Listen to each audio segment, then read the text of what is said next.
السلام علیکم ورحمۃ اللہ وبرکاتہ نحمده ونصلی علی رسولہ الکریم اما بعد فاعوذ باللہ من الشیطان الرجیم بسم اللہ الرحمن الرحیم رب اشرح لی صدری ویسر لی امری واحلل عقدۃ من لسانی یفقہوا قولی۔ 10واں پارہ شروع کرتی ہوں اللہ کے نام سے جو بے انتہا مہربان نہایت رحم فرمانے والا ہے۔ وَاعْلَمُوا أَنَّمَا غَنِمْتُم مِّن شَيْءٍ فَأَنَّ لِلَّهِ خُمُسَهُ وَلِلرَّسُولِ وَلِذِي الْقُرْبَى وَالْيَتَامَى وَالْمَسَاكِينِ وَابْنِ السَّبِيلِ إِن كُنتُمْ آمنتم بالله وما أنزلنا على عبدنا يوم الفرقان يوم التقى الجمعان واللہ علی کل شیء قدیر۔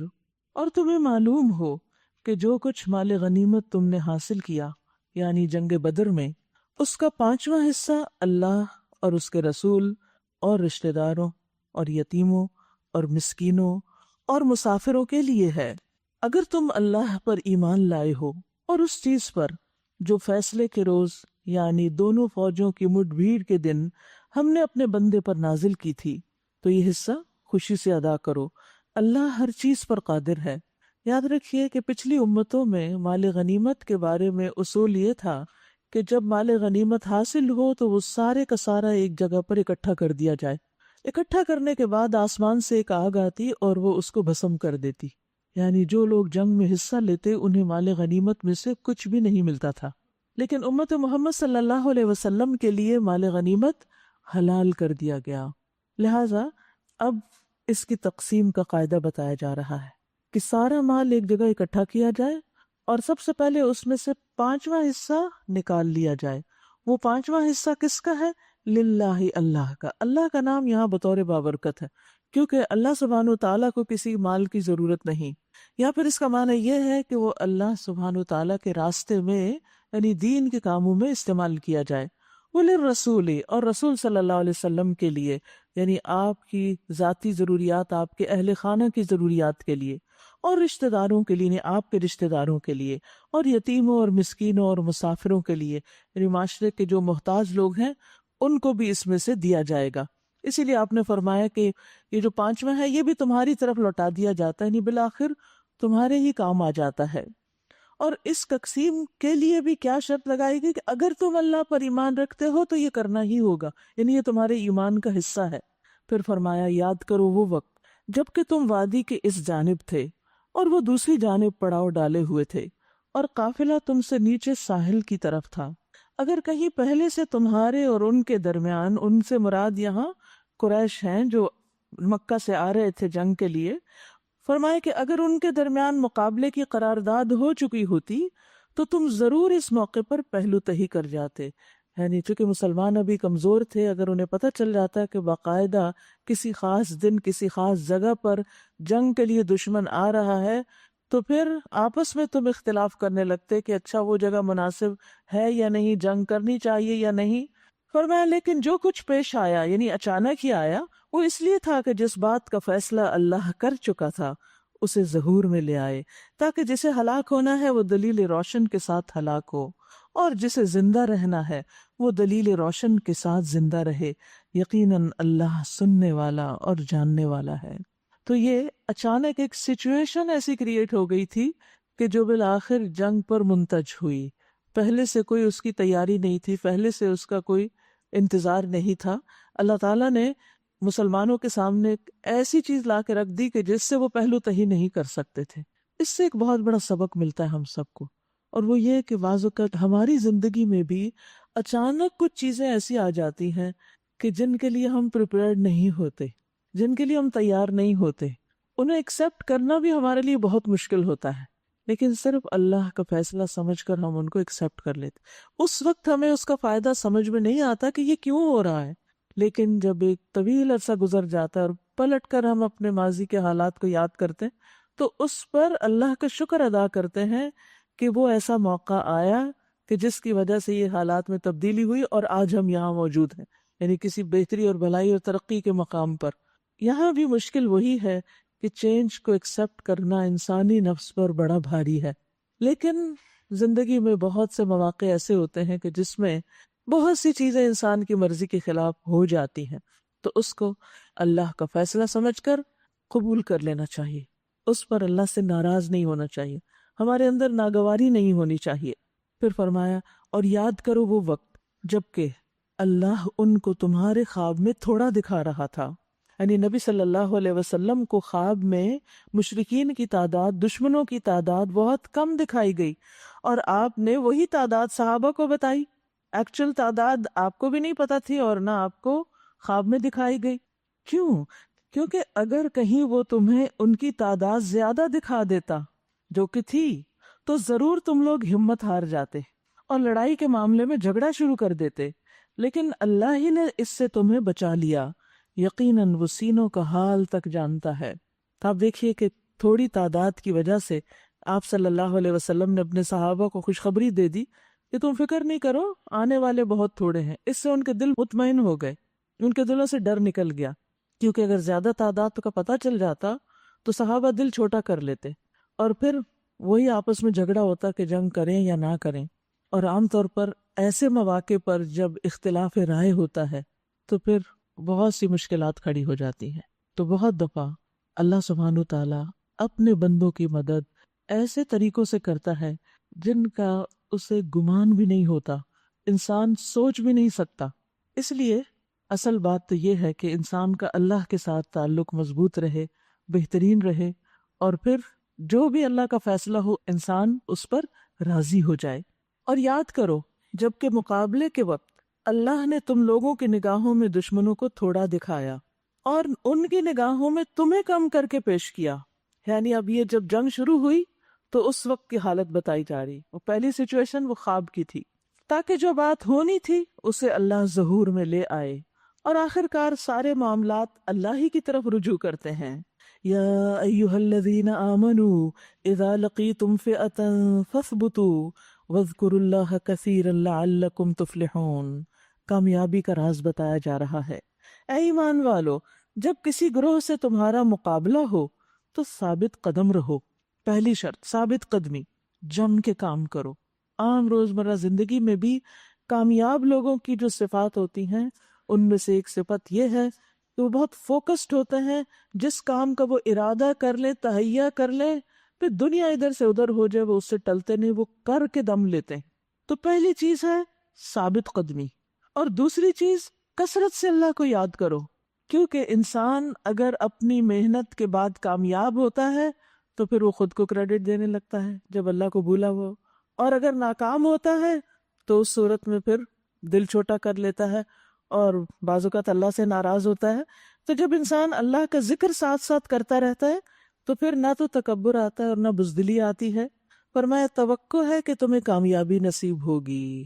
کوئی بھی کام آپ شروع کریں، اس کام میں پورا دل لگا کے خوب محنت کریں اور اللہ سے دعائیں کرتے رہیں، اللہ کو یاد کرتے رہیں، غافل نہ ہو، نہ اپنے کام سے غافل ہو نہ اللہ سے غافل ہو، اور آگے بڑھتے رہیں تو کامیابی نصیب ہوگی۔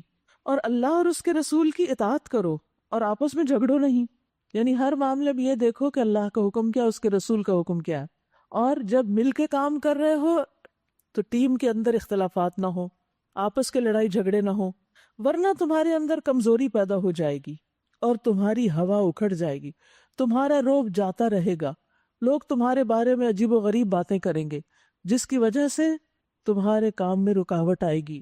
صبر سے کام لو، جی ہاں، کامیابی کے لیے صبر بھی بڑا ضروری ہے۔ یقیناً اللہ صبر کرنے والوں کے ساتھ ہے۔ صبر کس وجہ سے یہاں کہ کام کے وقت انسان کو مشکلات تو آتی ہی ہیں، تو ثابت قدم وہی رہتا ہے ان مشکلات میں جو صبر کرتا ہے، لوگوں کے رویوں سے دل برداشتہ ہو کر اپنے کام کو چھوڑتا نہیں، اپنے مقصد سے پیچھے نہیں ہٹتا، جمع رہتا ہے۔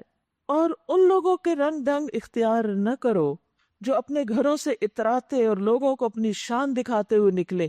اشارہ ہے مشرکین کے قافلے کی طرف یا لشکر کی طرف کہ جو جنگ کے لیے جب نکلا تو بہت تکبر کے ساتھ، اور جن کی روش یہ ہے کہ اللہ کے راستے سے روکتے ہیں، جو کچھ وہ کر رہے ہیں وہ اللہ کی گرفت سے باہر نہیں۔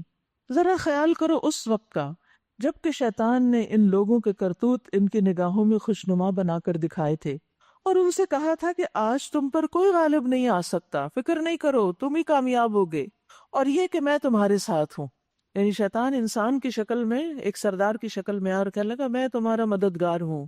مگر جب دونوں گروہوں کا آمنا سامنا ہوا تو وہ الٹے پاؤں پھر گیا اور کہنے لگا کہ میرا تمہارا ساتھ نہیں، میں جو کچھ دیکھ رہا ہوں وہ تم لوگ نہیں دیکھتے، یعنی جو کچھ میں دیکھتا ہوں وہ تمہیں نظر نہیں آتا۔ اسے کیا نظر آ رہا تھا؟ فرشتے اترتے ہوئے نظر آ رہے تھے۔ مجھے اللہ سے ڈر لگتا ہے، اگر اللہ سے ڈرتا ہوتا تو توبہ کر چکا ہوتا۔ یاد رکھیے کہ ہم میں سے بھی بہت سے لوگ جب انہیں کہا جاتا ہے اللہ سے ڈرو تو وہ کیا کہتے ہیں؟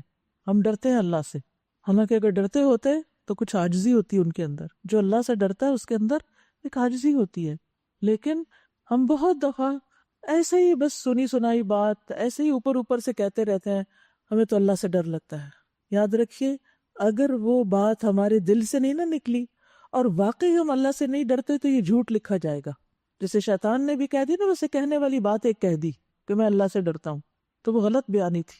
تو اللہ سبحانہ تعالیٰ کے معاملے میں ہمیں بہت احتیاط سے بات کرنی چاہیے۔ بعض اوقات ہم کسی کے ساتھ جھگڑے ہوتے تو کہتے ہیں اللہ تو جانتا ہے نا، اللہ تو دیکھتا ہے، اپنے غلط عمل پر اللہ کو گواہ بنا رہے ہوتے ہیں۔ تو کسی کو ہم یہ کہہ کے سیٹسفائی تو کر سکتے ہیں میرا معاملہ اللہ پہ، لیکن کبھی سوچیں کہ یہ لفظ کتنے سخت لفظ ہے کہ جو کچھ ہم کر رہے ہیں اگر اللہ کی نگاہ میں وہ ٹھیک ہی نہ ہوا تو کیسی شدید پکڑ ہو سکتی ہے۔ تو اس لیے جب کبھی اللہ کا نام لیں، چاہے قسم کھائیں، چاہے معاملہ اس کے سپرد کریں، چاہے اس سے ڈرنے کی بات ہو، چاہے محبت کے دعوے ہو، سوچ سمجھ کے کریں اور سچی بات ہو، غلط بیانی نہ ہو۔ کیوں؟ اس لیے کہ واللہ شدید العقاب، اللہ سخت سزا دینے والا ہے۔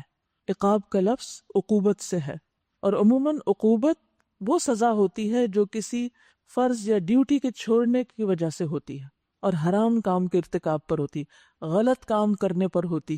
اذ یقول المنافقون والذین فی قلوبہم مرض غر ہؤلاء دینہم، جبکہ منافقین اور وہ سب لوگ جن کے دلوں کو روگ لگا ہوا ہے کہہ رہے تھے کہ ان لوگوں کو تو ان کے دین نے خبط میں مبتلا کر رکھا ہے۔ یعنی جو لوگ دنیا میں ڈوبے ہوئے تھے، دنیا کی محبت ان کے دلوں پہ چھائی ہوئی تھی، وہ دین کی خاطر قربانیاں کرنے والوں کو بے وقوف سمجھتے تھے۔ وہ کہتے ہیں جنونی لوگ ہیں، ان کو اور کچھ سمجھ نہیں آتا، بس ہر وقت دین دین، ان کا مال، ان کی جان، ان کا وقت، ان کا سب کچھ دین کے لیے، تو دین کی وجہ سے دھوکے میں پڑے ہوئے ہیں۔ حالانکہ اگر کوئی اللہ پر بھروسہ کرے تو یقیناً اللہ بڑا زبردست اور دانا ہے۔ اور یہاں خاص کانٹیکس کیا ہے کہ مسلمان جب قریش کا مقابلہ کرنے کے لیے نکلے تو کہنے لگے کہ ان کا دماغ تو صحیح ہے کہ اتنی بڑی طاقت سے ٹکرانے کے لیے جا رہے ہیں، اپنا حال تو دیکھیں کتنے کمزور ہیں، اور پھر بھی چل پڑے۔ بہت عقل سے کام لینے والے اور بہت لمبی چوڑی باتیں سوچنے والے بعض اوقات زندگی میں آگے نہیں بڑھ سکتے، وہ سوچتے ہی رہتے ہیں، اوور تھنک کرتے ہیں۔ اور کسی بھی معاملے میں اعتدال کے ساتھ سوچنا اور پلان کرنا تو درست ہے، لیکن اوور تھنکنگ جو ہوتی ہے وہ معاملات کو خراب کر دیتی ہے۔ خواہ وہ آپ کسی کے بارے میں کوئی گمان کر رہے ہیں، خواہ کسی کے بارے میں کسی خوش فہمی کا شکار ہے، یا کسی کام کے کرنے کے معاملے میں آپ بہت سوچے چلے جا رہے ہیں اور ایکشن کوئی نہیں لے رہے، تو اس عادت سے بھی باز آنا چاہیے، کیونکہ یہ انسان کے لیے رکاوٹ بن جاتی ہے۔ انسان اپنے وسائل کو صحیح طور پر استعمال کرنا جانتا ہو، اللہ پہ توکل کرے، اللہ کے بھروسے پر آگے بڑھے۔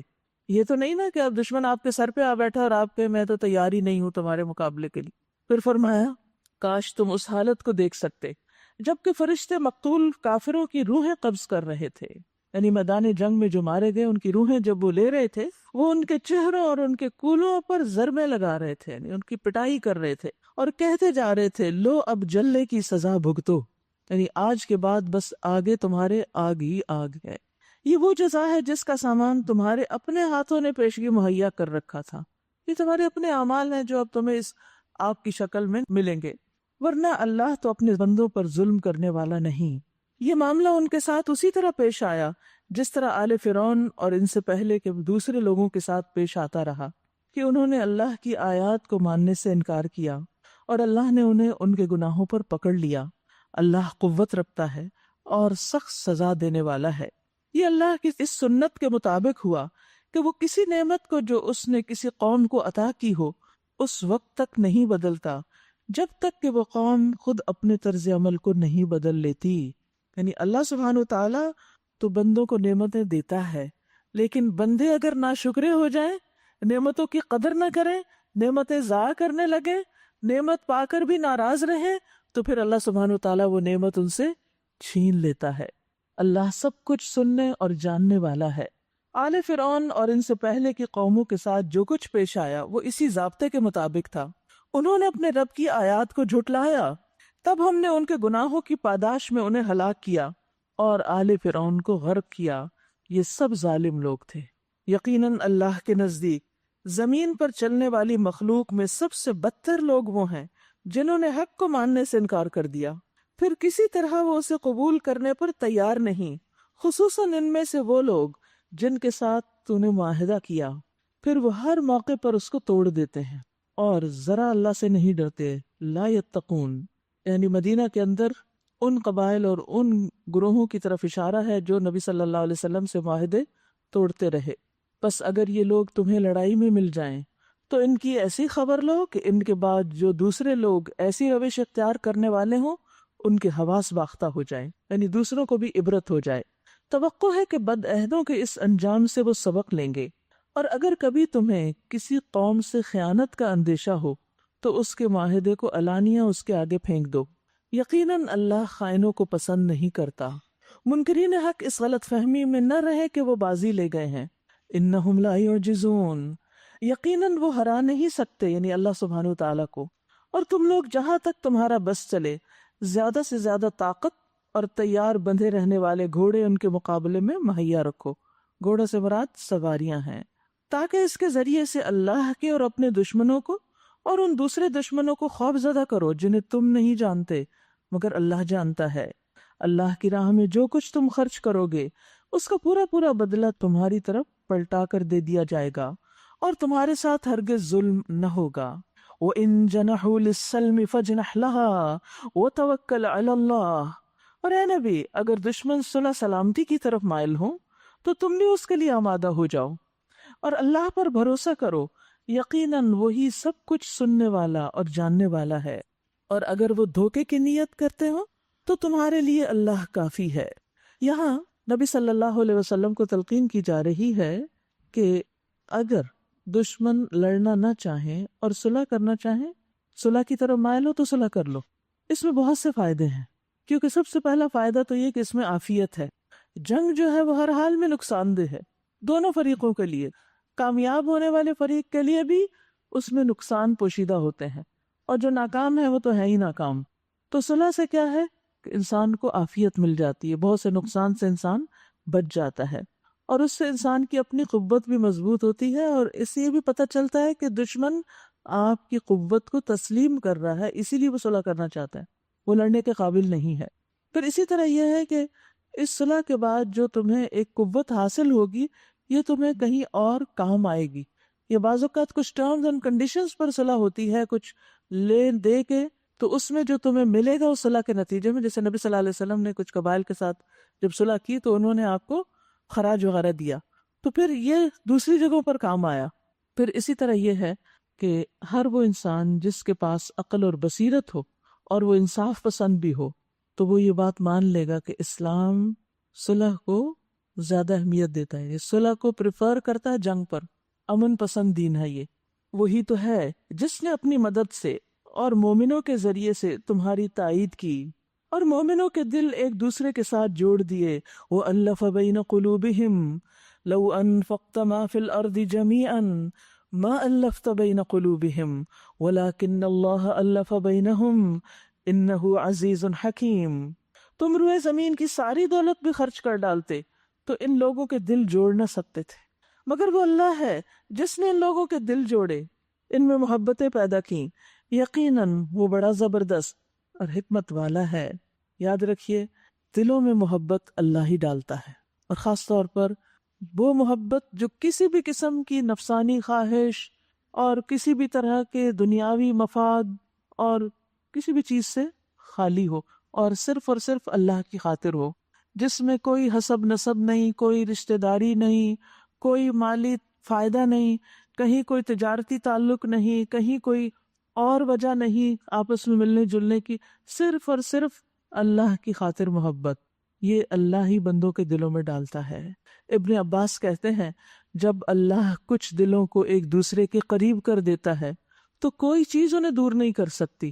پھر انہوں نے اس آیت کی تلاوت کی، یعنی وہ اتنا مضبوط تعلق ہوتا ہے کہ شیطان کے وسوسے وہاں آ کر ختم ہو جاتے ہیں، وہ ان کو ایک دوسرے کے خلاف بہکا نہیں سکتا، کیونکہ جو محبت اللہ ڈالتا ہے نا، یہ اس کی بات ہو رہی ہے، یہ اس محبت کی بات نہیں ہو رہی جو ہم کسی سے اٹریکٹ ہو کر اس کے حسن سے یا اس کے مال سے یا اس کے کسی عہدے سے یا اور کسی جذباتی یا نفسانی خواہش کی وجہ سے، کسی شہوت کی وجہ سے کسی کی طرف مائل ہوتے ہیں۔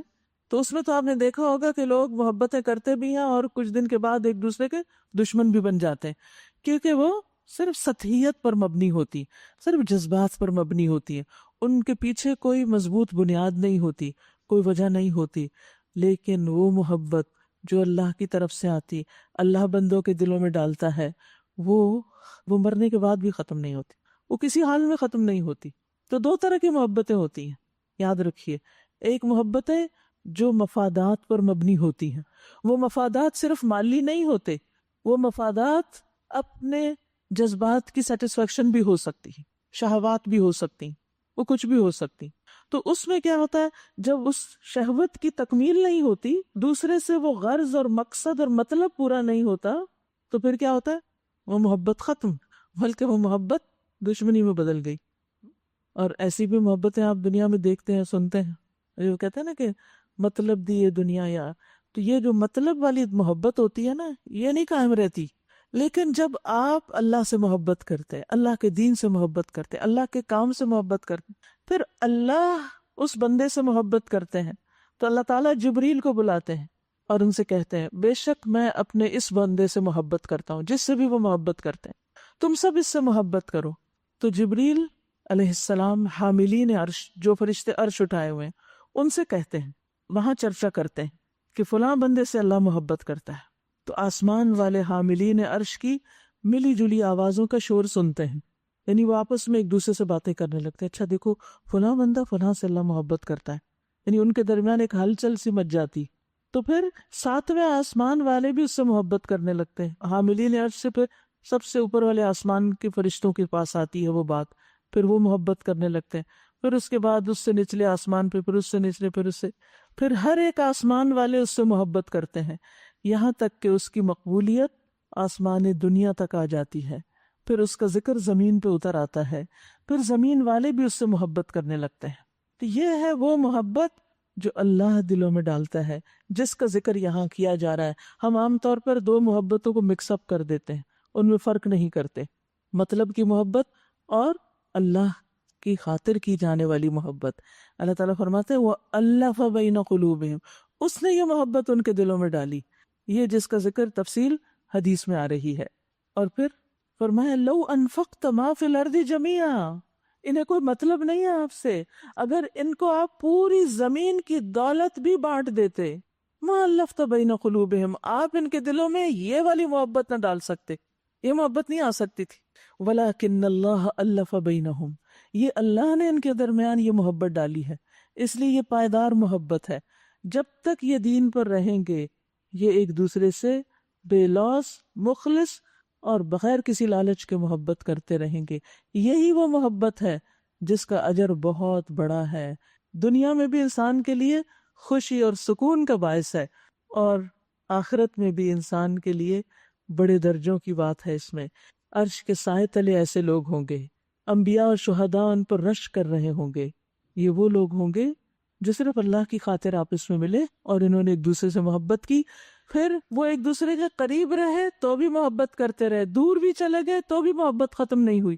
آپ نے دیکھو کہ کچھ محبتیں وقتی ہوتی ہیں، موسمی، وہ موسم آتا ہے تو بس وہ خاص ماحول ہوتا ہے تو محبت ہوتی ہے، جب وہ موسم بدل جاتا ہے محبت بھی گئی، وہ دور چلے گئے محبت بھی دور چلی گئی۔ لیکن جو اللہ کی خاطر محبت ہوتی ہے، نہ وہ فاصلے دیکھتی ہے نہ وہ وقت دیکھتی ہے۔ صحابہ کرام سے ہماری محبت ایسی ہی محبت ہے، صحابیات سے ہماری محبت ایسی ہی محبت ہے، وہ 1400 سال پہلے گزرے ہوئے لوگ، اتنا فاصلہ ہے وقت کا، لیکن کوئی فرق پڑتا ہے؟ کوئی فرق نہیں پڑتا۔ انبیاء سے محبت، اللہ سے محبت، اور پھر اللہ والوں سے محبت، وہ کہیں بھی ہو، کوئی بھی ہو، کسی بھی دور میں ہو، جب ان کے بارے میں آپ کو پتہ چل جاتا ہے، آپ ان کے بارے میں جانتے ہیں کہ وہ ایسے لوگ تھے، تو آپ اکیلے بیٹھے بھی ان کو یاد کر کے رونے لگتے ہیں، کیونکہ محبت دل کے اندر ایک رقت پیدا کرتی. یہ محبت کا بہت بڑا فائدہ ہے. محبت کرنے والے دل نرم ہوتے ہیں، سخت نہیں ہوتے. تو یہ نرمی اللہ دلوں میں ڈالتا ہے. ورنہ نبی صلی اللہ علیہ وسلم کے بارے میں فرمایا کہ اگر آپ سنگ دل ہوتے، سخت مزاج ہوتے، تو یہ سب چھٹ جاتے آپ کے آس پاس سے. انہو عزیز حکیم، وہ بڑا زبردست دانا ہے. اے نبی آپ کے لیے اور آپ کے پیروکار اہل ایمان کے لیے تو بس اللہ ہی کافی ہے. حسبک اللہ یا ایہا النبی، حسبک اللہ ومن اتبعک من المؤمنین، مومنوں میں سے بھی جو آپ کا اتباع کریں، آپ کی پیروی کریں، آپ کی سنت پر چلیں، ان کے لیے بھی اللہ کافی ہے، ان کی بھی مدد کرے گا. لیکن یہ کفایت، یہ مدد، یہ ولایت کس شرط پر ملتی ہے؟ ایمان اور اطاعت کی شرط پر، اور رسول اللہ صلی اللہ علیہ وسلم کی پیروی کی شرط پر، کہ جب وہ ایسا کریں گے تو اللہ انہیں کافی ہو جائے گا، ان کے دشمنوں کے خلاف ان کی مدد فرمائے گا، ان کے دشمن ان کا کچھ بھی نہیں بگاڑ سکیں گے. اور اگر ایمان میں کمزوری آئی، اطاعت میں کمزوری آئی، اتباع میں کمزوری آئی، تو کفایت ختم ہو جائے گی، کیونکہ شرط ختم ہو گئی، کفایت بھی ختم، پھر اللہ مدد نہیں کرے گا. تو اگر ہم چاہتے ہیں اللہ ہم سے محبت کرے تو رسول اللہ صلی اللہ علیہ وسلم کی پیروی، اگر ہم چاہتے ہیں اللہ ہمیں کافی ہو جائے ہر معاملے میں تو رسول اللہ صلی اللہ علیہ وسلم کی پیروی.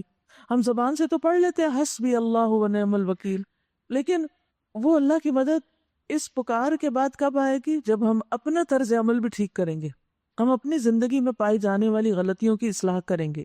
کیونکہ جب کوئی اللہ کے احکامات کی حفاظت کرتا ہے تو اللہ تعالیٰ اس کی حفاظت کرتا ہے. ابن عباس کو رسول اللہ صلی اللہ علیہ وسلم نے جو چند کلمات سکھائے تھے وہ کیا تھے؟ احفظ اللہ یحفظک، احفظ اللہ تجدہ تجاہک، اللہ کے احکام کی حفاظت کرو، اللہ تمہاری حفاظت کرے گا. اللہ کی حفاظت کرو، تم اسے اپنے سامنے پاؤ گے. اور یاد رکھیے جو اللہ کے احکامات کی حفاظت نہیں کرتا، اللہ بھی اس کی حفاظت نہیں کرتا. نبی صلی اللہ علیہ وسلم نے فرمایا جان بوجھ کر نماز مت چھوڑنا، جان بوجھ کے نماز نہیں چھوڑنا، اس لیے کہ جو شخص جان بوجھ کے نماز چھوڑ دیتا ہے اس سے اللہ کی ذمہ داری ختم ہو جاتی ہے، اللہ تعالیٰ اس کا ذمہ نہیں لیتا، وہ جائے جس وادی میں بھٹکتا بھٹکے. تو اس لیے اگر ہم چاہتے ہیں کہ اللہ تعالیٰ ہماری مدد کرے اور ہمارے کام آسان کرے، ہمارا دفاع کرے، ہمارے دشمنوں کے مقابلے میں ہمیں کافی ہو جائے، تو پھر ہمیں اپنے طرز عمل کی اصلاح کرنی ہوگی. پھر فرمایا یا ایھا النبی حرض المؤمنین علی القتال، اے نبی صلی اللہ علیہ وسلم مومنوں کو جنگ پر ابھاریے، اگر تم میں سے 20 آدمی صابر ہوں تو وہ 200 پر غالب آ جائیں گے. سبحان اللہ. یعنی جنگ بدر میں چونکہ تعداد کم تھی تو پہلی چیز کہ ان کو موٹیویٹ کریں، اور اگر یہ تعداد میں کم بھی ہے لیکن ان کے اندر صبر ہے، یہ جم گئے، تو یہ اپنے سے کئی گنا پر غالب آ جائیں گے. اور اگر 100 آدمی ایسے ہوں تو منکرین حق میں سے 1000 پر بھاری رہیں گے، اور مسلمان تو وہ 313 تھے، کیونکہ وہ ایسے لوگ ہیں جو سمجھ نہیں رکھتے، یعنی تمہارے دشمن. اچھا اب اللہ نے تمہارا بوجھ ہلکا کر دیا اور اسے معلوم ہوا کہ ابھی تم میں کمزوری ہے، ابھی تمہارے اندر صبر کا اور تقوی کا وہ مقام نہیں، بس اگر تم میں سے 100 آدمی صابر ہوں تو وہ 200 پر، اور 1000 آدمی ایسے ہوں تو 2000 پر اللہ کے حکم سے غالب آئیں گے. اور اللہ ان لوگوں کے ساتھ ہے جو صبر کرنے والے ہیں. واللہ مع الصابرین. کسی نبی کے لیے یہ زیبا نہیں کہ اس کے پاس قیدی ہوں جب تک کہ وہ زمین میں دشمنوں کو اچھی طرح کچل نہ دے. تم لوگ دنیا کے فائدے چاہتے ہو. یعنی بار بار اس بات کی یقین دہانی کرائی گئی کہ مومن دنیا کے فائدے کے لیے نہیں لڑتا، حالانکہ اللہ کے پیش نظر آخرت ہے اور اللہ غالب اور حکیم ہے. اگر اللہ کا نوشتہ پہلے نہ لکھا جا چکا ہوتا تو جو کچھ تم لوگوں نے لیا ہے اس کی پاداش میں تمہیں بڑی سزا دی جاتی. یعنی قیدیوں سے جو فدیہ وغیرہ لیا اس کی طرف اشارہ ہے. بس جو کچھ تم نے مال حاصل کیا ہے اسے کھاؤ. اب چونکہ اللہ تعالیٰ ناراض ہو تو پھر ان کو خیال آیا کہ پتہ نہیں اب یہ مال ہمارے لیے حلال بھی ہے کہ نہیں. فرمایا نہیں کہ اس کو تب استعمال کر لو کہ وہ حلال اور پاک ہے، اور اللہ سے ڈرتے رہو، یقیناً اللہ درگزر کرنے والا اور رحم فرمانے والا ہے. اے نبی آپ لوگوں کے قبضے میں جو قیدی ہیں ان سے کہیے اگر اللہ کو معلوم ہوا کہ تمہارے دلوں میں کچھ خیر ہے تو وہ تمہیں اس سے بڑھ چڑھ کر دے گا جو تم سے لیا گیا، اور تمہاری خطائیں معاف کر دے گا۔ اللہ درگزر کرنے والا اور رحم فرمانے والا ہے۔ لیکن اگر وہ تیرے ساتھ خیانت کا ارادہ رکھتے ہیں تو اس سے پہلے وہ اللہ کے ساتھ خیانت کر چکے ہیں، چنانچہ اسی کی سزا اللہ نے انہیں دی کہ وہ آپ کے قابو میں آ گئے۔ اللہ سب کچھ جانتا اور حکیم ہے۔ ان الذين آمنوا وهاجروا وجاهدوا بأموالهم وأنفسهم في سبيل الله والذين آووا ونصروا أولئك بعضهم أولياء بعض والذين آمنوا ولم يهاجروا ما لكم من ولايتهم من شيء حتى يهاجروا۔ جن لوگوں نے ایمان قبول کیا اور ہجرت کی اور اللہ کی راہ میں اپنی جانیں لڑائیں اور اپنے مال کھپائے، اور جن لوگوں نے ہجرت کرنے والوں کو جگہ دی اور ان کی مدد کی، وہی دراصل ایک دوسرے کے ولی ہیں، دوست ہیں، ساتھی ہیں۔ یعنی ایمانی تعلق اور یہ دوستی کا تعلق کیسا ہوتا ہے؟ جو اہل ایمان اللہ کی خاطر ایک دوسرے سے محبت کرتے ہیں، وہ صرف محبت کے گانے نہیں بیٹھ کے گاتے رہتے بلکہ وہ کچھ کام کرتے ہیں، کیونکہ یہ محبت انہیں آپس میں اکٹھا کر کے مضبوطی دیتی ہے، اور پھر وہ اس مضبوطی کے ساتھ خوشی کے ساتھ آگے بڑھتے ہیں، اللہ کے دین کا کام کرتے ہیں، کبھی مہاجر بن کے اور کبھی انصار بن کے، کبھی اپنے گھر بار قربان کر کے اور کبھی قربانی کرنے والوں کو پناہ دے کے رہے۔ وہ لوگ جو ایمان تو لے آئے مگر ہجرت کر کے یعنی مدینہ نہیں آئے، تو ان سے تمہارا ولایت کا کوئی تعلق نہیں جب تک کہ وہ ہجرت کر کے نہ آ جائیں۔ ہاں، اگر وہ دین کے معاملے میں تم سے مدد مانگے تو ان کی مدد کرنا تم پر فرض ہے، لیکن کسی ایسی قوم کے خلاف نہیں جس سے تمہارا معاہدہ ہو۔ جو کچھ تم کرتے ہو اللہ اسے دیکھتا ہے۔ جو لوگ منکر حق ہیں وہ ایک دوسرے کی حمایت کرتے ہیں۔ اگر تم یہ نہ کرو گے تو زمین میں فتنہ اور بڑا فساد برپا ہوگا۔ جو لوگ ایمان لائے اور جنہوں نے اللہ کی راہ میں گھر بار چھوڑے اور جدوجہد کی اور جنہوں نے پناہ دی اور مدد کی، وہی سچے مومن ہیں۔ تو سچا ایمان کون سا ہوتا ہے؟ جو قربانی کی سطح پر ہوتا ہے، جو صرف زبانی کلامی نہیں ہوتا، جو صرف زبان سے نہیں ہوتا بلکہ دل سے بھی اور عمل سے بھی، خواہ اس عمل میں قربانی کرنی پڑے۔ ان کے لیے خطاؤں سے درگزر ہے اور بہترین رزق ہے۔ اور جو لوگ بعد میں ایمان لائے اور ہجرت کر کے آ گئے اور تمہارے ساتھ مل کر جدوجہد کرنے لگے، وہ بھی تمہیں میں شامل ہیں، مگر اللہ کی کتاب میں خون کے رشتہ دار ایک دوسرے کے زیادہ حقدار ہیں۔ یعنی وراثت وغیرہ میں ان دینی دوستوں کو حصہ نہیں ملے گا، وہ جن کا حصہ اللہ نے رکھا ہے انہی کی طرف جائے گا۔ یقیناً اللہ ہر چیز کو جانتا ہے۔ سورۃ التوبہ، توبہ بسم اللہ کے بغیر شروع ہوتی ہے۔ حضرت علی رضی اللہ عنہ کہتے ہیں کہ بسم اللہ امان ہوتی ہے، چونکہ اس صورت میں جہاد کا حکم نازل ہوا، اسی وجہ سے اس میں امان کا ذکر نہیں کیا گیا۔ براءۃ من اللہ ورسولہ الی الذین عاہدتم من المشرکین، اعلان برات ہے اللہ اور اس کے رسول کی طرف سے ان مشرکین کو جن سے تم نے معاہدے کیے تھے۔ بس تم لوگ ملک میں 4 مہینے اور چل پھر لو، اور جان رکھو کہ تم اللہ کو عاجز کرنے والے نہیں ہو، اور یہ کہ اللہ منکرین حق کو رسوا کرنے والا ہے۔ اطلاع عام ہے اللہ اور اس کے رسول کی طرف سے حج اکبر کے دن تمام لوگوں کے لیے کہ اللہ مشرکین سے بری ذمہ ہے اور اس کا رسول بھی۔ اب اگر تم لوگ توبہ کر لو تو تمہارے ہی لیے بہتر ہے، اور جو منہ پھیرتے ہو تو خوب سمجھ لو کہ تم اللہ کو عاجز کرنے والے نہیں ہو۔ اے نبی، انکار کرنے والوں کو سخت عذاب کی خوشخبری سنا دو، سوائے ان مشرکین کے جن سے تم نے معاہدے کیے، پھر انہوں نے اپنے عہد کو پورا کرنے میں تمہارے ساتھ کوئی کمی نہیں کی اور نہ تمہارے خلاف کسی کی مدد کی۔ تو ایسے لوگوں کے ساتھ تم بھی مدت معاہدہ تک وفا کرو، کیونکہ اللہ متقیوں کو پسند کرتا ہے۔ بس جب حرام مہینے گزر جائیں تو مشرکین کو قتل کرو، جہاں پاؤ اور انہیں پکڑو اور گھیرو، اور ہر گھات میں ان کی خبر لینے کے لیے بیٹھو۔ یاد رکھیے کہ یہ آیت اپنے خاص کانٹیکسٹ میں آئی ہے۔ کچھ لوگوں نے قرآن مجید کی اس آیت کو آؤٹ آف کانٹیکسٹ کوٹ کرنا شروع کر دیا کہ دیکھیں قرآن میں لکھا ہے کہ کسی بھی مشرک کو جہاں ملے اس کو پکڑو، مارو، قتل کرو، تو اس کی اجازت نہیں ہے، یہ قرآن کا صحیح معنی نہیں ہوگا۔ پھر اگر وہ توبہ کر لیں، یعنی ایسے لوگ بھی اگر توبہ کر لیں اور نماز قائم کریں اور زکوٰۃ دیں تو انہیں چھوڑ دو۔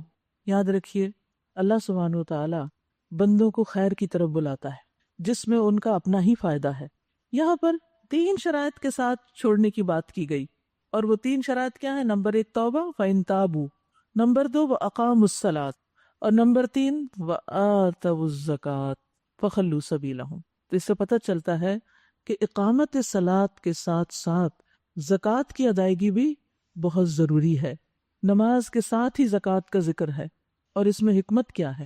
اکثر آپ دیکھیں گے قرآن مجید میں جہاں نماز کا ذکر ہے وہاں ہی ساتھ زکوٰۃ کا ذکر بھی ہے، کیونکہ نماز اللہ کے حقوق میں سب سے بڑا حق ہے توحید کے بعد، اور زکوٰۃ بندوں کے حق میں، ضرورت مندوں کے حق میں سب سے بڑا حق ہے جو ان کی طرف جانا چاہیے۔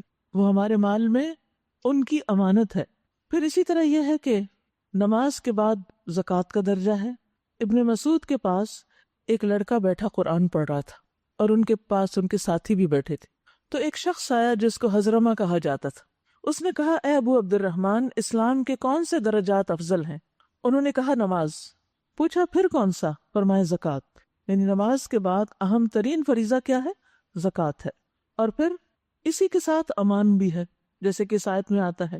یاد رکھیے کہ نماز اور زکوٰۃ سے اللہ کی رحمت ملتی ہے انسان کو۔ یہ 2 کام ایسے ہیں جو اللہ کی رحمت کو دعوت دیتے ہیں۔ سورۃ النور میں اللہ تعالیٰ فرماتے ہیں، اور نماز قائم کرو، وَأَقِیمُوا الصَّلَاةَ وَآتُوا الزَّکَاةَ، اور زکوٰۃ ادا کرو، وَأَطِیعُوا الرَّسُولَ، اور رسول صلی اللہ علیہ وسلم کا کہنا مانو، لَعَلَّکُمْ تُرْحَمُونَ، تاکہ تم رحم کیے جاؤ، تم پہ رحمت آئے۔ زکوٰۃ کی ادائیگی کرنے والوں کو صدیقین اور شہداء کا ساتھ ملے گا۔ عمر بن مرہ جوہنی سے مروی ہے کہ قبیلہ بنو قزاع میں سے ایک شخص رسول اللہ صلی اللہ علیہ وسلم کی خدمت میں حاضر ہوا اور عرض کیا، میں گواہی دیتا ہوں کہ اللہ کے سوا کوئی معبود نہیں، اور آپ اللہ کے رسول ہیں، اور میں 5 نمازیں پڑھتا ہوں، رمضان کے روزے رکھتا ہوں، قیام بھی کرتا ہوں، کیونکہ کچھ لوگ پوچھتے ہیں اچھا قیام ضروری ہے، تراویح ضروری ہے، اور زکوٰۃ بھی دیتا ہوں۔ رسول اللہ صلی اللہ علیہ وسلم نے فرمایا، جو شخص ان اعمال پر فوت ہوا وہ صدیقین اور شہداء میں سے، یعنی اس کو ان کا ساتھ ملے گا۔ تو یہ بنیادی فرائض ہیں جن کو ادا کیے بغیر انسان کا اسلام بھی مشکوک ہو جاتا ہے۔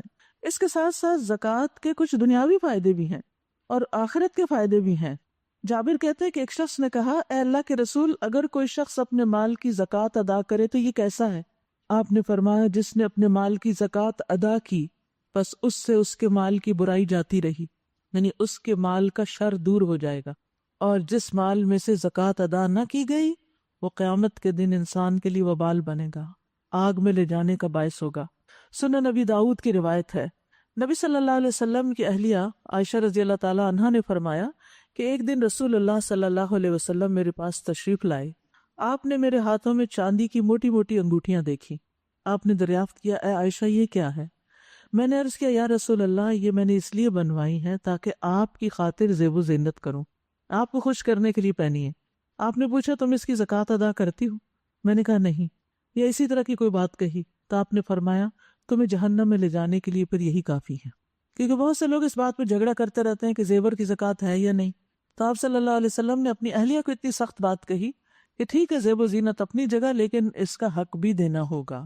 فَإِن تَابُوا وَأَقَامُوا الصَّلَاةَ وَآتَوُا الزَّكَاةَ فَخَلُّوا سَبِيلَهُمْ إِنَّ اللَّهَ غَفُورٌ رَحِيمٌ، اللہ درگزر کرنے والا اور رحم فرمانے والا ہے۔ وَإِنْ أَحَدٌ مِّنَ الْمُشْرِكِينَ اسْتَجَارَكَ فَأَجِرْهُ حَتَّى يَسْمَعَ كَلَامَ اللَّهِ ثُمَّ أَبْلِغْهُ مَأْمَنَهُ ذَلِكَ بِأَنَّهُمْ قَوْمٌ لَا يَعْلَمُونَ، اور اگر مشرکین میں سے کوئی شخص پناہ مانگ کر تمہارے پاس آنا چاہے تاکہ اللہ کا کلام سنے تو اسے پناہ دے دو، یہاں تک کہ وہ اللہ کا کلام سن لے، پھر اسے اس کے امن کی جگہ تک پہنچا دو۔ یہ اس لیے کرنا چاہیے کہ یہ لوگ علم نہیں رکھتے، یعنی بے علم شخص کے ساتھ کیسا معاملہ کرنا ہے، اسے پہلے بتانا ہے، پھر اس کے بعد اس کو موقع دینا ہے کہ وہ صحیح ڈیسیژن لے سکے کسی معاملے میں۔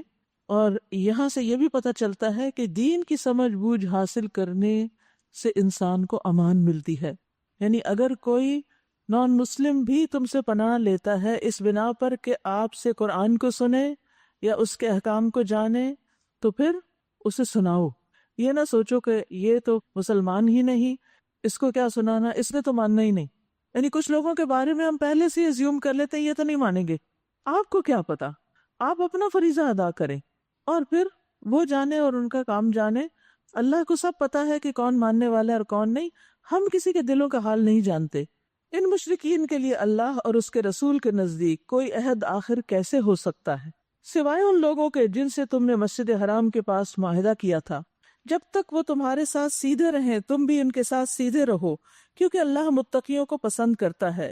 مگر ان کے سوا دوسرے مشرکین کے ساتھ کوئی عہد کیسے ہو سکتا ہے جبکہ ان کا حال یہ ہے کہ اگر تم پر قابو پا جائیں تو نہ تمہارے معاملے میں کسی قرابت کا لحاظ رکھیں نہ کسی معاہدے کی ذمہ داری کا. وہ اپنی زبانوں سے تمہیں راضی کرنے کی کوشش کرتے ہیں مگر ان کے دل انکار کرتے ہیں اور ان میں سے اکثر فاسق ہیں. انہوں نے اللہ کی آیات کے بدلے تھوڑی سی قیمت قبول کر لی پھر اللہ کے راستے میں رکاوٹ بن کے کھڑے ہو گئے. بہت برے کام تھے جو یہ کرتے رہے. کسی مومن کے معاملے میں نہ یہ قرابت کا لحاظ کرتے ہیں اور نہ کسی عہد کی ذمہ داری کا اور زیادتی ہمیشہ انہی کی طرف سے ہوئی. بس اگر یہ توبہ کر لیں اور نماز قائم کریں اور زکوٰۃ دیں تو تمہارے دینی بھائی ہیں اور جاننے والوں کے لیے ہم اپنے احکام واضح کیے دیتے ہیں. اور اگر عہد کرنے کے بعد یہ پھر اپنی قسموں کو توڑ ڈالیں اور تمہارے دین پر حملے کرنے شروع کر دیں تو کفر کے علمبرداروں سے جنگ کرو کیونکہ ان کی قسموں کا کوئی اعتبار نہیں شاید کہ وہ باز آ جائیں. کیا تم نہ لڑو گے ایسے لوگوں سے جو اپنے عہد توڑتے رہے ہیں اور جنہوں نے رسول کو ملک سے نکال دینے کا ارادہ کیا یعنی نبی صلی اللہ علیہ وسلم کو مکہ میں رہنے بھی نہ دیا اور زیادتی کی ابتدا کرنے والے بھی وہی تھے. اتخشونہم فاللہ احق ان تخشوہ ان کنتم مؤمنین. کیا تم ان سے ڈرتے ہو؟ اگر تم مومن ہو تو اللہ اس کا زیادہ مستحق ہے کہ اس سے ڈرو. یعنی مومنوں کو سب سے زیادہ اللہ ہی سے ڈرنا چاہیے. کیوں؟ اس لیے کہ سارے اختیارات کا مالک تو وہ ہے, ساری قوت اور قدرت تو اس کے پاس ہے. وہ جو چاہتا ہے وہی ہوتا ہے اور جو وہ نہیں چاہتا وہ نہیں ہوتا ہے. سورۃ آل عمران میں بھی اللہ تعالیٰ فرماتے فَلَا تَخَافُوهُمْ وَخَافُونِ إِن كُنتُم مُؤْمِنِينَ. تم ان سے مت ڈرو اور مجھ سے ڈرو اگر تم مومن ہو. سورۃ المائدہ میں فرمایا فَلَا تَخْشَوُا النَّاسَ وَاخْشَوْنِي. تم لوگوں سے نہ ڈرو مجھ سے ڈرو. سورۃ البقرہ میں فرمایا وَإِيَّايَ فَارْهَبُونِ. اور صرف مجھی سے پس ڈرو. تو اس سے کیا پتہ چلتا ہے کہ اللہ سبحانہ وتعالیٰ مومنوں کو بار بار یہ یاد دہانی کراتے ہیں کہ تمہیں لوگوں سے نہیں ڈرنا چاہیے, اللہ سے ڈرنا چاہیے. کیونکہ جب تک انسان لوگوں سے زیادہ اللہ سے نہیں ڈرتا اس وقت تک وہ اللہ کی اطاعت نہیں کر سکتا. اس ڈر اور عبادت اور اطاعت میں خاص تعلق ہے. انسان جس سے ڈرتا ہے نا اسی کی بات مانتا ہے, اس کو راضی کرنے کی کوشش کرتا ہے, اس کو خوش کرتا ہے. تو اگر کوئی اللہ سے ڈرتا ہے تو وہ اللہ کی بات مانے گا نا, اور اگر لوگوں سے ڈرتا ہے تو وہ اللہ کی بات چھوڑ کے لوگوں کی بات مانے گا. تو اللہ سے ڈرنے کا معیار پھر کیا ہے؟ حدیث میں آتا ہے ان تخش اللہ کأنک تراہ. تم اللہ سے اس طرح ڈرو گویا تم اس کو دیکھ رہے ہو, اور اگر یہ مرتبہ حاصل نہ ہو تو کم از کم یقین رکھو کہ اللہ تمہیں دیکھ رہا ہے. اللہ کی خشیت کامیابی کا ذریعہ ہے. سورۃ نور میں فرمایا وَمَن يُطِعِ اللَّهَ وَرَسُولَهُ وَيَخْشَ اللَّهَ وَيَتَّقْهِ فَأُولَٰئِكَ هُمُ الْفَائِزُونَ. اور جو شخص اللہ اور اس کے رسول کی اطاعت کرے اور اللہ سے ڈرے اور اس کا تقوی اختیار کرے تو یہی لوگ کامیاب ہونے والے ہیں. سورۃ الملک میں آتا ہے ان الذین یخشون ربهم بالغیب لہم مغفرۃ واجر کبیر. یقیناً وہ لوگ جو اپنے رب سے بغیر دیکھے ڈرتے ہیں, یعنی اللہ تعالیٰ کو دیکھا نہیں پھر بھی ڈرتے ہیں اس سے, ان کے لیے بڑی بخشش اور بہت بڑا اجر ہے, اجر کبیر.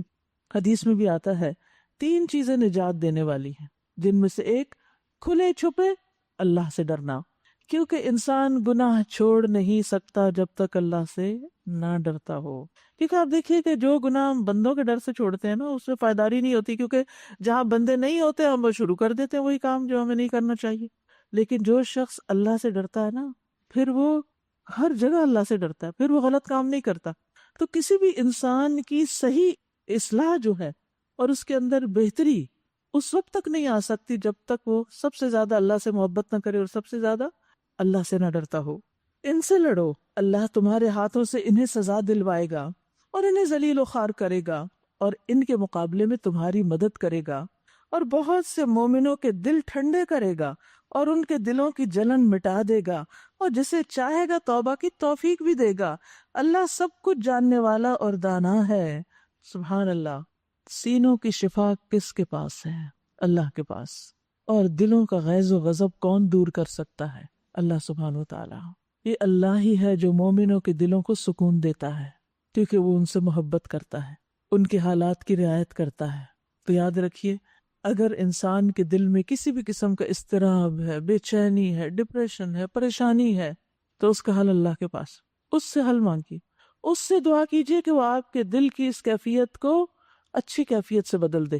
جب تک انسان اللہ کی طرف رجوع نہیں کرتا، اللہ سے نہیں مانگتا، یہ دلوں کے حال اچھے ہو ہی نہیں سکتے۔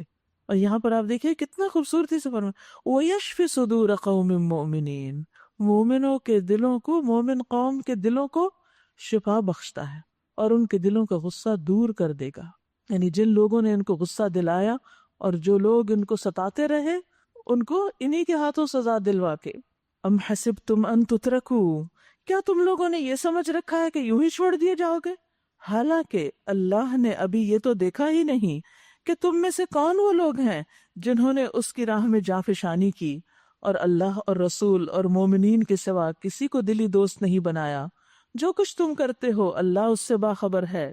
مشرکین کا یہ کام نہیں کہ وہ اللہ کی مسجدوں کے مجاور و خادم بنے، اس حال میں کہ اپنے اوپر وہ خود کفر کی گواہی دے رہے ہیں۔ ان کے تو سارے اعمال ضائع ہو گئے اور جہنم میں انہیں ہمیشہ رہنا ہے۔ اللہ کی مسجدوں کے آباد کار تو وہی لوگ ہو سکتے ہیں جو اللہ اور روز آخرت کو مانتے ہوں اور نماز قائم کریں، زکوٰۃ دیں اور اللہ کے سوا کسی سے نہ ڈریں۔ پھر اللہ سے ڈرنے کی بات آ گئی۔ انہی سے یہ توقع ہے کہ وہ سیدھے رستے پر چلیں گے۔ کیا تم لوگوں نے حاجیوں کو پانی پلانے اور مسجد حرام کی مجاوری کرنے کو اس شخص کے کام کے برابر ٹھہرا لیا جو اللہ پر ایمان لایا اور روز آخرت پر، اور جس نے اللہ کی راہ میں جد و جہد کی؟ اللہ کے نزدیک یہ دونوں برابر نہیں، اور اللہ ظالموں کی رہنمائی نہیں کرتا۔ دو طرح کے نیک کام بتائے گئے ہیں، اچھے اچھے کام، اور پھر ان میں سے بہتر کام بتایا گیا۔ ایک ہے مسجد بنانا، مسجد کو آباد کرنا، مسجد کی صفائی کرنا، بہت نیکی کا کام ہے، اس میں کوئی شک نہیں۔ صدقہ جاریہ کا کام بھی، یہ تو ایک روٹین کا کام ہو جاتا ہے نا کہ انسان مسجد میں جائے، وہاں پر جھاڑو لگائے یا ہوور لگائے آج کل، یا صفیں صاف کر دے۔ ویسے افسوس یہ کہ اب یہ بھی کم ہی ہو گیا ہے بہت۔ کچھ دن پہلے میں نے کس سے پوچھا کہ آپ مسجد کیوں نہیں جاتے؟ انہوں نے کہا کہ مسجد میں صفیں صاف نہیں ہوتی۔ تو بہت سے بچے مسجد جانے سے کیوں گھبراتے ہیں؟ کیونکہ مسجدیں صاف نہیں۔ گھر ہمارے صاف ستھرے، محلات، قصر، پیلسز، اور مسجدیں جس حال میں۔ میں نہیں کہتی کہ آپ کا قصور ہے کہ وہ اس حال میں کیوں، لیکن عموماً یہ ہے کہ مسجد کے منتظمین اس درجے پر اس کی صفائی کا اہتمام نہیں کرتے، اور سب مسجدیں نہیں، لیکن کچھ مسجدوں کی واقعی حالت غیر ہے۔ تو مسجد کی صفائی کرنا بھی بہت نیکی کا کام ہے، لیکن وہ ایک روٹین کا کام ہے کہ ہر روز آپ گئے، صفائی کی، کام کیا، بس کام ختم، جا کے آرام کیا، کوئی ٹینشن نہیں، پریشانی نہیں، ہر روز نئی بات نہیں سوچنے لگا بندہ، کام ہے کیا اور گئے۔ دوسرا کام کیا ہے؟ وَجَاهَدَ فِي سَبِيلِ اللَّهِ، اللہ کے راستے کی بھاگ دوڑ، کہ آپ اللہ کے راستے میں نکلتے ہیں، محنت کرتے ہیں، کوئی آپ کو باتیں سناتا ہے، کوئی آپ پہ الزام لگاتا ہے، آپ بھوکے ہیں، پیاسے ہیں، گرمی ہے، سردی ہے، کچھ ہے، لیکن آپ اس تڑپ کے ساتھ کہ لوگ ہدایت پر آ جائیں، آپ دوڑے پھر رہے ہیں۔ یہ پہلی نیکی سے بڑے درجے کا کام ہے، یہ زیادہ بڑا کام ہے۔ اور خاص طور پر جو نبی صلی اللہ علیہ وسلم کے ساتھ لوگ تھے، اصحاب صفہ میں سے، جب ان کو جس ایکسپیڈیشن پہ آپ بھیجتے وہ چل پڑتے، نہ انہیں اپنی جان کی پرواہ، نہ مال کی، نہ گھر کی، نہ بار کی، نہ ان کی تجارت، نہ بزنس، کچھ بھی نہیں۔ انہوں نے اپنے آپ کو اللہ کے راستے میں وقف کیا ہوا تھا۔ تو اس سے یہ پتہ چلتا ہے کہ کچھ نیکیاں دوسروں کے مقابلے میں بڑی ہوتی ہیں۔ فرمایا لا یستوون عند اللہ، یہ برابر نہیں اللہ کے ہاں۔ واللہ لا یہدی القوم الظالمین، اور اللہ ظالموں کی رہنمائی نہیں کرتا۔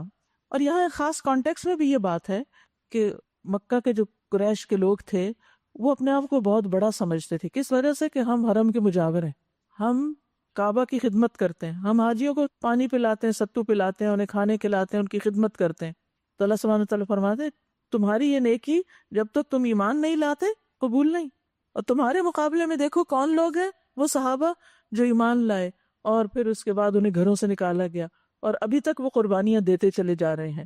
تم اور وہ برابر کیسے ہو سکتے ہیں؟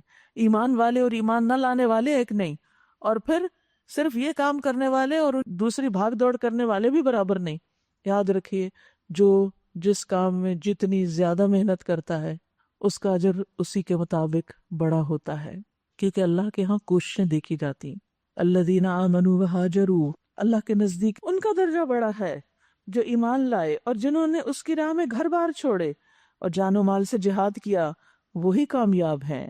ان کا رب انہیں اپنی رحمت اور خوشنودی اور ایسی جنتوں کی بشارت دیتا ہے جہاں ان کے لیے پائیدار عیش کے سامان ہیں، ان میں وہ ہمیشہ رہیں گے۔ یقیناً اللہ کے پاس خدمات کا صلہ دینے کو بہت کچھ ہے۔ پھر فرمایا، یا ایہا الذین آمنوا لا تتخذوا آباءکم و اخوانکم اولیاء، اے لوگوں جو ایمان لائے ہو، اپنے باپوں اور اپنے بھائیوں کو بھی اپنا دوست نہ بناؤ اگر وہ ایمان پر کفر کو ترجیح دیں۔ تم میں سے جو ان کو رفیق بنائیں گے وہی ظالم ہوں گے۔ اے نبی کہہ دیجئے کہ اگر تمہارے باپ اور تمہارے بیٹے اور تمہارے بھائی اور تمہاری بیویاں اور تمہارے عزیز و اقارب اور تمہارے وہ مال جو تم نے کمائے ہیں اور تمہارے وہ کاروبار جن کے ماند پڑ جانے کا تمہیں خوف ہے اور تمہارے وہ گھر جو تمہیں پسند ہیں، تمہیں اللہ اور اس کے رسول اور اس کی راہ میں جہاد سے عزیز تر ہیں، تو انتظار کرو یہاں تک کہ اللہ اپنا فیصلہ تمہارے سامنے لے آئے، اور اللہ فاسق لوگوں کو ہدایت نہیں دیتا۔ اس آیت میں ہم سب کے لیے ایک بہت بڑا سبق ہے، اور وہ سبق کیا ہے کہ اللہ اور اس کے رسول کی محبت اور اللہ کے راستے میں جد و جہد ہمیں ہر کام سے زیادہ عزیز ہونی چاہیے۔ اس کے برعکس ہمارے دلوں میں جن چیزوں کی محبتیں بستی ہیں ان کی بھی کچھ تفصیل بتا دی گئی کہ اب تم خود اپنا جائزہ لو کہ کہاں کھڑے ہو۔ ایک وہ چیز ہے جس کی طرف ہمارے نفس مائل ہوتے ہیں، راغب ہوتے ہیں۔ اب آپ دیکھیے، باپ کی محبت، بیٹے کی محبت، بھائی کی محبت، بیوی کی محبت، کنبے قبیلے خاندان کی محبت، اپنے کمائے ہوئے مال بینک بیلنس کی محبت، بزنس سے محبت، اور پھر گھروں سے محبت، یہ ساری چیزیں، ان میں سے ہم کس کا انکار کرتے ہیں؟ تھوڑی یا زیادہ ان میں سے ہر چیز سے۔ اور یہ عمومی بات ہے، ایکسیپشنل کیسز ہوتے ہیں، وہ ایسے لوگ بھی ہوتے ہیں جنہیں کسی کی بھی پرواہ نہیں ہوتی، وہ کسی سے بھی نہیں محبت، وہ انتہائی سخت دل، سنگ دل لوگ ہوتے ہیں۔ لیکن ایک نارمل، نیچرل، ایک عام انسان جو ہوتا ہے، اس کے دل میں ان رشتوں کی محبت، ان چیزوں کی محبت ہوتی ہے۔ کیا اس سے منع کیا جا رہا ہے کہ یہ محبت نہ کرو، نکال دو؟ یہ نہیں کہا جا رہا۔ ہمارا دین دین فطرت ہے، ان چیزوں کی محبت ہے، ہاں یہ بھی اللہ نے رکھی ہے۔ زُيِّنَ لِلنَّاسِ حُبُّ الشَّهَوَاتِ مِنَ النِّسَاءِ وَالْبَنِينَ وَالْقَنَاطِيرِ الْمُقَنطَرَةِ، یہ تو اللہ نے دلوں میں ان چیزوں کی محبت ڈالی ہے نا، تو ہوگی، ٹھیک ہے، لیکن اس محبت کو اپنی جگہ پہ رکھو، ایک لمٹ میں رکھو، اور اس سے بڑھ کر اللہ اور اس کے رسول اور اس کے راستے کی جد و جہد سے محبت کرو۔ اپنے نفس کی پسند کے کام کو اللہ اور اس کے رسول کی پسند کے کام پر ترجیح نہ دو۔ یہ کیسے پتہ چلے گا کہ کون زیادہ پیارا ہے؟ اس کی علامت یہ ہے کہ اگر ہمارے سامنے دو چیزیں آ جائیں، ان میں سے ایک اللہ اور اس کا رسول اور اس کے دین کا کام، اور دوسری طرف یہ ساری لسٹ، تو پھر ہم کس کو اختیار کرتے ہیں؟ پھر کس کی طرف جھکتے ہیں؟ پھر کس کی فکر زیادہ کرتے ہیں؟ آج بھی آپ دیکھیں، ہمارے مال، ہمارے اوقات، ہماری قوتیں، ہماری کوششیں، ہماری طاقتیں، ان کا ایک بڑا حصہ کہاں لگ رہا ہے؟ اللہ کی عبادت میں، رسول صلی اللہ علیہ وسلم کے مشن کو آگے بڑھانے کے لیے، اس کے دین کی خاطر۔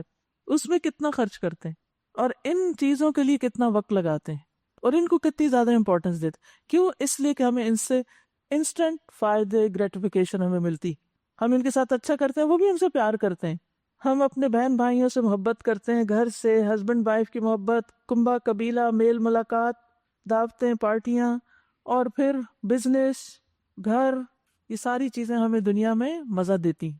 ان چیزوں میں جب ہم گم ہوتے ہیں اور اذان کی آواز آ جاتی ہے، اللہ کی طرف سے پکار آ جاتی ہے، آؤ اب میری عبادت کے لیے اٹھو، تو ہم کیا کرتے ہیں؟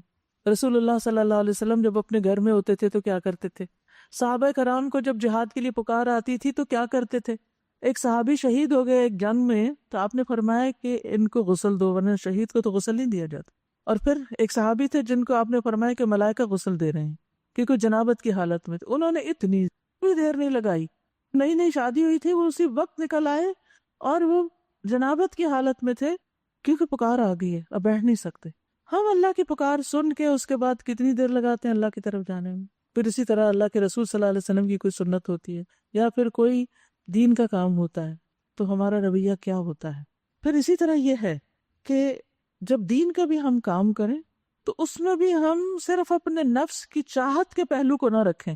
بعض اوقات ہم آپشن دینے لگتے ہیں، میں یہ تو کروں گی، یہ نہیں کروں گی، یہ کام ہے تو ٹھیک ہے، اور اگر یہ ہے تو یہ آپ کسی اور کو دے دیں. نہیں، اگر ہم میں صلاحیت ہے اور ہم کر سکتے ہیں تو ہمیں آگے بڑھنا چاہیے، چاہے وہ مشکل ہی کیوں نہ ہو. تو یاد رکھیے کہ جب انسان اپنی پسند کے مطابق چلنے لگتا ہے اور صرف اپنی چوائسیز کو دیکھنے لگتا ہے اور وقت کی ضرورت کچھ اور ہوتی ہے تو پھر ایسے موقع پر انسان بڑی خیر سے محروم ہو جاتا ہے. سبق ہمارے لیے یہ ہے کہ زندگی کے ہر معاملے میں اللہ اور اس کے رسول کو مقدم رکھنا، آگے رکھنا ہے. وہ کیا چاہتے ہیں، یہی محبت کا تقاضا ہے نا. آپ کہیں محبت مجھے آپ سے ہے لیکن کروں گا میں وہ جو میرے نفس کی خواہش ہے، یہ تو کنٹرڈکشن ہے، آپ کے قول اور فعل میں تضاد ہے. تو محبت کرنے والا کون ہے؟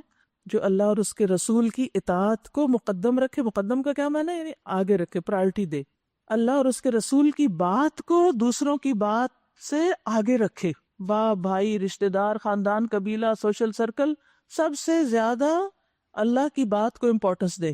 پھر اسی طرح ان سے نہ ڈرے، اللہ سے ڈرے. ان سے بہت امیدیں نہ ہوں، ساری امیدیں اللہ سے ہوں.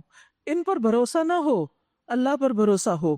تو جو لوگ زبان سے بھی کہیں کہ ہم ربی کو سب کچھ سمجھتے ہیں اور پھر عمل بھی کر کے دکھائیں تو ایسے ہی لوگ دراصل کامیاب ہونے والے ہیں. رفاع جوہنی سے مروی ہے کہ ایک مرتبہ ہم لوگ رسول اللہ صلی اللہ علیہ وسلم کے ساتھ مکہ سے واپس آ رہے تھے تو مقام قدید یا قدید وہاں پہنچ کر کچھ لوگ اپنے گھر والوں کے پاس جانے کی اجازت مانگنے لگے. یعنی مکہ سے آ رہے تھے لوگ تو ایک جگہ پر رکے تو لوگوں نے کہا اچھا ہم گھر چلے جائیں. تو رسول اللہ صلی اللہ علیہ وسلم نے انہیں اجازت دے دی، اجازت تو دے دی، چھٹی تو دے دی. پھر کھڑے ہو کر اللہ کی حمد و ثنا بیان کی اور فرمایا لوگوں کو کیا ہو گیا ہے کہ انہیں درخت کے اس حصے سے جو اللہ کے رسول کے قریب ہے دوسرے حصے کی نسبت زیادہ نفرت ہے. یعنی اس حصے کو یہ پسند نہیں کر رہے جو اللہ کے رسول کی طرف ہے، اس کو پسند کر رہے ہیں جو دوسری طرف. لیکن آپ نے اشارے میں بات کی کہ جو کام اللہ کے رسول دے رہے ہیں وہ پسند نہیں اور اس کی طرف شوق زیادہ ہے جو ان کے دلوں میں ہے. اس زیادہ آپ نے بات نہیں کی.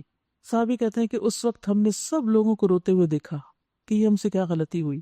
پھر ایک شخص، اور وہ ابو بکر تھے، وہ کہنے لگے کہ اب کے بعد جو شخص آپ سے جانے کی اجازت مانگے گا وہ بے وقوف ہی ہوگا جو اب یہ اجازت مانگے گا کہ مجھے یہاں سے گھر جانے دیا جائے. اس پر آپ نے الحمدللہ کہا اور فرمایا اب میں گواہی دیتا ہوں کہ جو شخص اس پر مرے کہ وہ صدق کے دل اور درست نیت کے ساتھ لا الہ الا اللہ کی اور میرے رسول ہونے کی گواہی دیتا ہو وہ جنت میں داخل ہوگا. تو یاد رکھیے کہ اس ایمان کی گواہی کوئی اتنی آسان نہیں ہے. یہ گواہی لا الہ الا اللہ کہنا، محمد الرسول اللہ کہنا ہم سے کچھ تقاضے کرتا ہے، اور ان میں سے ایک تقاضا کیا ہے کہ مال، جان، اولاد اور تمام لوگوں سے بڑھ کر ہم اللہ اور اس کے رسول سے محبت کریں. رسول اللہ صلی اللہ علیہ وسلم نے فرمایا کوئی شخص اس وقت تک مومن نہیں ہو سکتا جب تک میں اس کے نزدیک اس کے گھر والوں، اس کے مال اور تمام لوگوں سے زیادہ محبوب نہ ہو جاؤں. ایک اور روایت میں والد اور اس کی اولاد کا ذکر آتا ہے کہ ان قریبی رشتوں سے بھی زیادہ میں اس کو محبوب نہ ہو جاؤں. یہ ساری چیزیں جو ہے نا یہ دنیا کو ریپرزینٹ کرتی. دنیا کی محبت زیادہ ہے یا اللہ اور اس کے رسول اور آخرت کی اور دین کے کام کی؟ کس چیز کو ہم پرائرٹی دینے والے ہیں؟ اور اللہ فاسق لوگوں کو ہدایت نہیں دیتا جو اللہ کی نافرمانی کرتے، پھر اللہ ان کی سمجھ بوجھ بھی چھین لیتا ہے. اللہ اس سے پہلے بہت سے مواقع پر تمہاری مدد کر چکا ہے. ابھی غزوہ حنین کے روز تم دیکھ چکے ہو کہ کس طرح اللہ نے تمہاری مدد کی. اس روز تمہیں اپنی کثرت تعداد کا بڑا مان تھا مگر وہ تمہارے کچھ کام نہ آئی، اور زمین اپنی وسعت کے باوجود تم پر تنگ ہو گئی اور تم پیٹ پھیر کر بھاگ نکلے.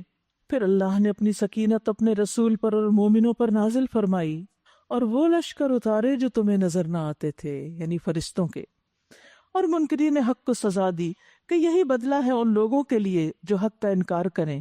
پھر تم یہ بھی دیکھ چکے ہو کہ اس طرح سزا دینے کے بعد اللہ جس کو چاہتا ہے توبہ کی توفیق بھی بخشتا ہے.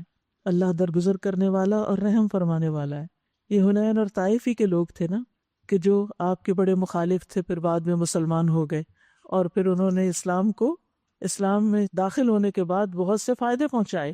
اے ایمان لانے والو، مشرکین ناپاک ہے، لہٰذا اس سال کے بعد یہ مسجد حرام کے قریب نہ پھٹکنے پائیں، اور اگر تمہیں تنگ دستی کا خوف ہے کہ ان کی آمد بند کر دی تو پھر تجارت کا کیا ہوگا؟ فرمایا تو بعید نہیں کہ اللہ چاہے تو تمہیں اپنے فضل سے غنی کر دے، تم لوگوں کے محتاج کیوں ہو؟ اللہ علیم و حکیم ہے۔ جنگ کرو اہل کتاب میں سے ان لوگوں کے خلاف جو اللہ اور روز آخر پر ایمان نہیں لاتے، اور جو کچھ اللہ اور اس کے رسول نے حرام قرار دیا اسے حرام قرار نہیں دیتے، اور دین حق کو اپنا دین نہیں بناتے۔ ان سے لڑو یہاں تک کہ وہ اپنے ہاتھ سے جزیہ دیں اور چھوٹے بن کر رہیں۔ یہودی کہتے ہیں کہ عزیر اللہ کے بیٹے ہیں، اور عیسائی کہتے ہیں کہ مسیح اللہ کے بیٹے ہیں۔ یہ بے حقیقت باتیں ہیں جو اپنی زبانوں سے نکالتے ہیں، ان لوگوں کی دیکھا دیکھی جو ان سے پہلے کفر میں مبتلا ہوئے۔ اللہ کی مار ان پر، یہ کہاں سے دھوکہ کھا رہے ہیں۔ انہوں نے اپنے علماء اور درویشوں کو اللہ کے سوا اپنا رب بنا لیا، یعنی ہر بات انہی کی بس مانتے ہیں، یہ نہیں دیکھتے کہ اللہ کا حکم کیا ہے۔ اور اسی طرح مسیح ابن مریم کو بھی، حالانکہ ان کو ایک معبود کے سوا کسی کی بندگی کا حکم نہیں دیا گیا تھا، وہ جس کے سوا مستحق عبادت کوئی نہیں، پاک ہے وہ ان مشرکانہ باتوں سے جو یہ لوگ کرتے ہیں۔ یہ لوگ چاہتے ہیں کہ اللہ کی روشنی کو اپنی پھونکوں سے بجھا دیں، یعنی باتوں سے، اعتراضات اور پروپیگنڈے کے ساتھ حق کو چھپا دیں، مگر اللہ اپنی روشنی کو مکمل کیے بغیر ماننے والا نہیں، خواہ کافروں کو یہ کتنا ہی ناگوار ہو۔ وہ اللہ ہی ہے جس نے اپنے رسول کو ہدایت اور دین حق کے ساتھ بھیجا ہے تاکہ اسے پوری جن سے دین پر غالب کر دے، خواہ مشرکوں کو یہ کتنا ہی ناگوار ہو۔ تو یہاں سے کیا پتہ چلتا ہے کہ اللہ سبحانہ و تعالی مومنوں کو تسلی دیتے ہیں کہ تم تجارت کے مان پڑ جانے سے بھی خوف نہ کھاؤ، اور اسی طرح تم لوگوں کے پروپیگنڈے سے بھی خوف نہ کھاؤ، اللہ پر بھروسہ رکھو۔ کیونکہ آپ دیکھیے کہ جب انسان اللہ پر بھروسہ رکھتا ہے نا تو اللہ اس کے دل کو غنی کر دیتا ہے، بے نیاز کر دیتا ہے، اور یہ ایمان کا ایک حصہ ہوتا ہے۔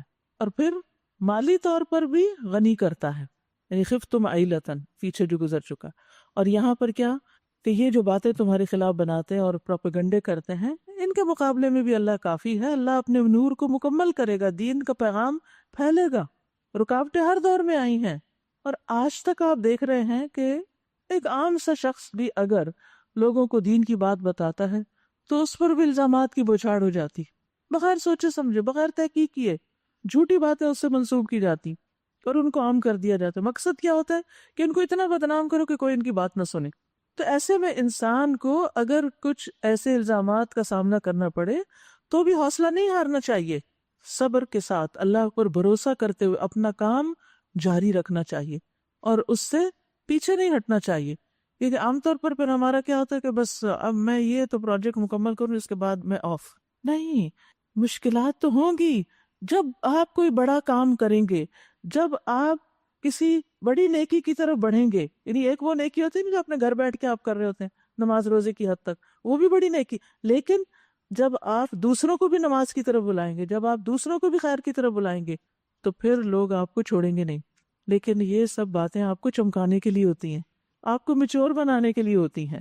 یہ مخالفتیں آپ کا امتحان لینے کے لیے ہوتی ہیں کہ آپ اپنے کام میں کتنے مخلص ہیں، کتنے سچے ہیں، آپ واقعی اللہ کے لیے کر رہے ہیں۔ کیونکہ جو کام اللہ کے لیے ہوتا ہے وہ باقی رہ جاتا ہے، وہ نہیں ختم ہوتا۔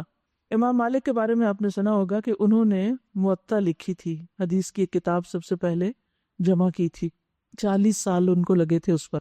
تو کسی نے ان سے کہا کہ آپ کو پتہ ہے کہ بہت سے لوگوں نے اب موطا لکھ لی ہے، اتنے اور لوگ بھی یہی کام کر رہے ہیں۔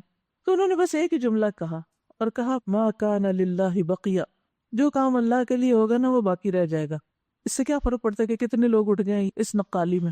تو بعض اوقات ایسا بھی ہوتا ہے کہ آپ ایک کام شروع کرتے ہیں، آپ کے مقابلے پہ کوئی اور بھی شروع کر لیتا ہے، تو اس سے بھی نہیں گھبرانا چاہیے کہ اب تو شاید میں کچھ کر نہ سکوں کیونکہ اور بہت سے لوگ یہی کر رہے ہیں۔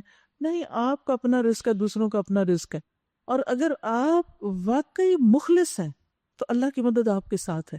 ہم ہر رکاوٹ اور مشکل میں باہر کے اسباب کو صحیح کرنے کی کوشش کرتے رہتے ہیں، اس کو چپ کرا دو، اس کا جواب دے دو، اس کو اپنی جگہ بٹھا دو، اس کے مقابلے کے لیے یہ کرو، اس کو یہاں سے پکڑو، اس کو یہاں سے کاٹو، اس کی لیگ پولنگ۔ ان باتوں سے کچھ ہونے والا نہیں۔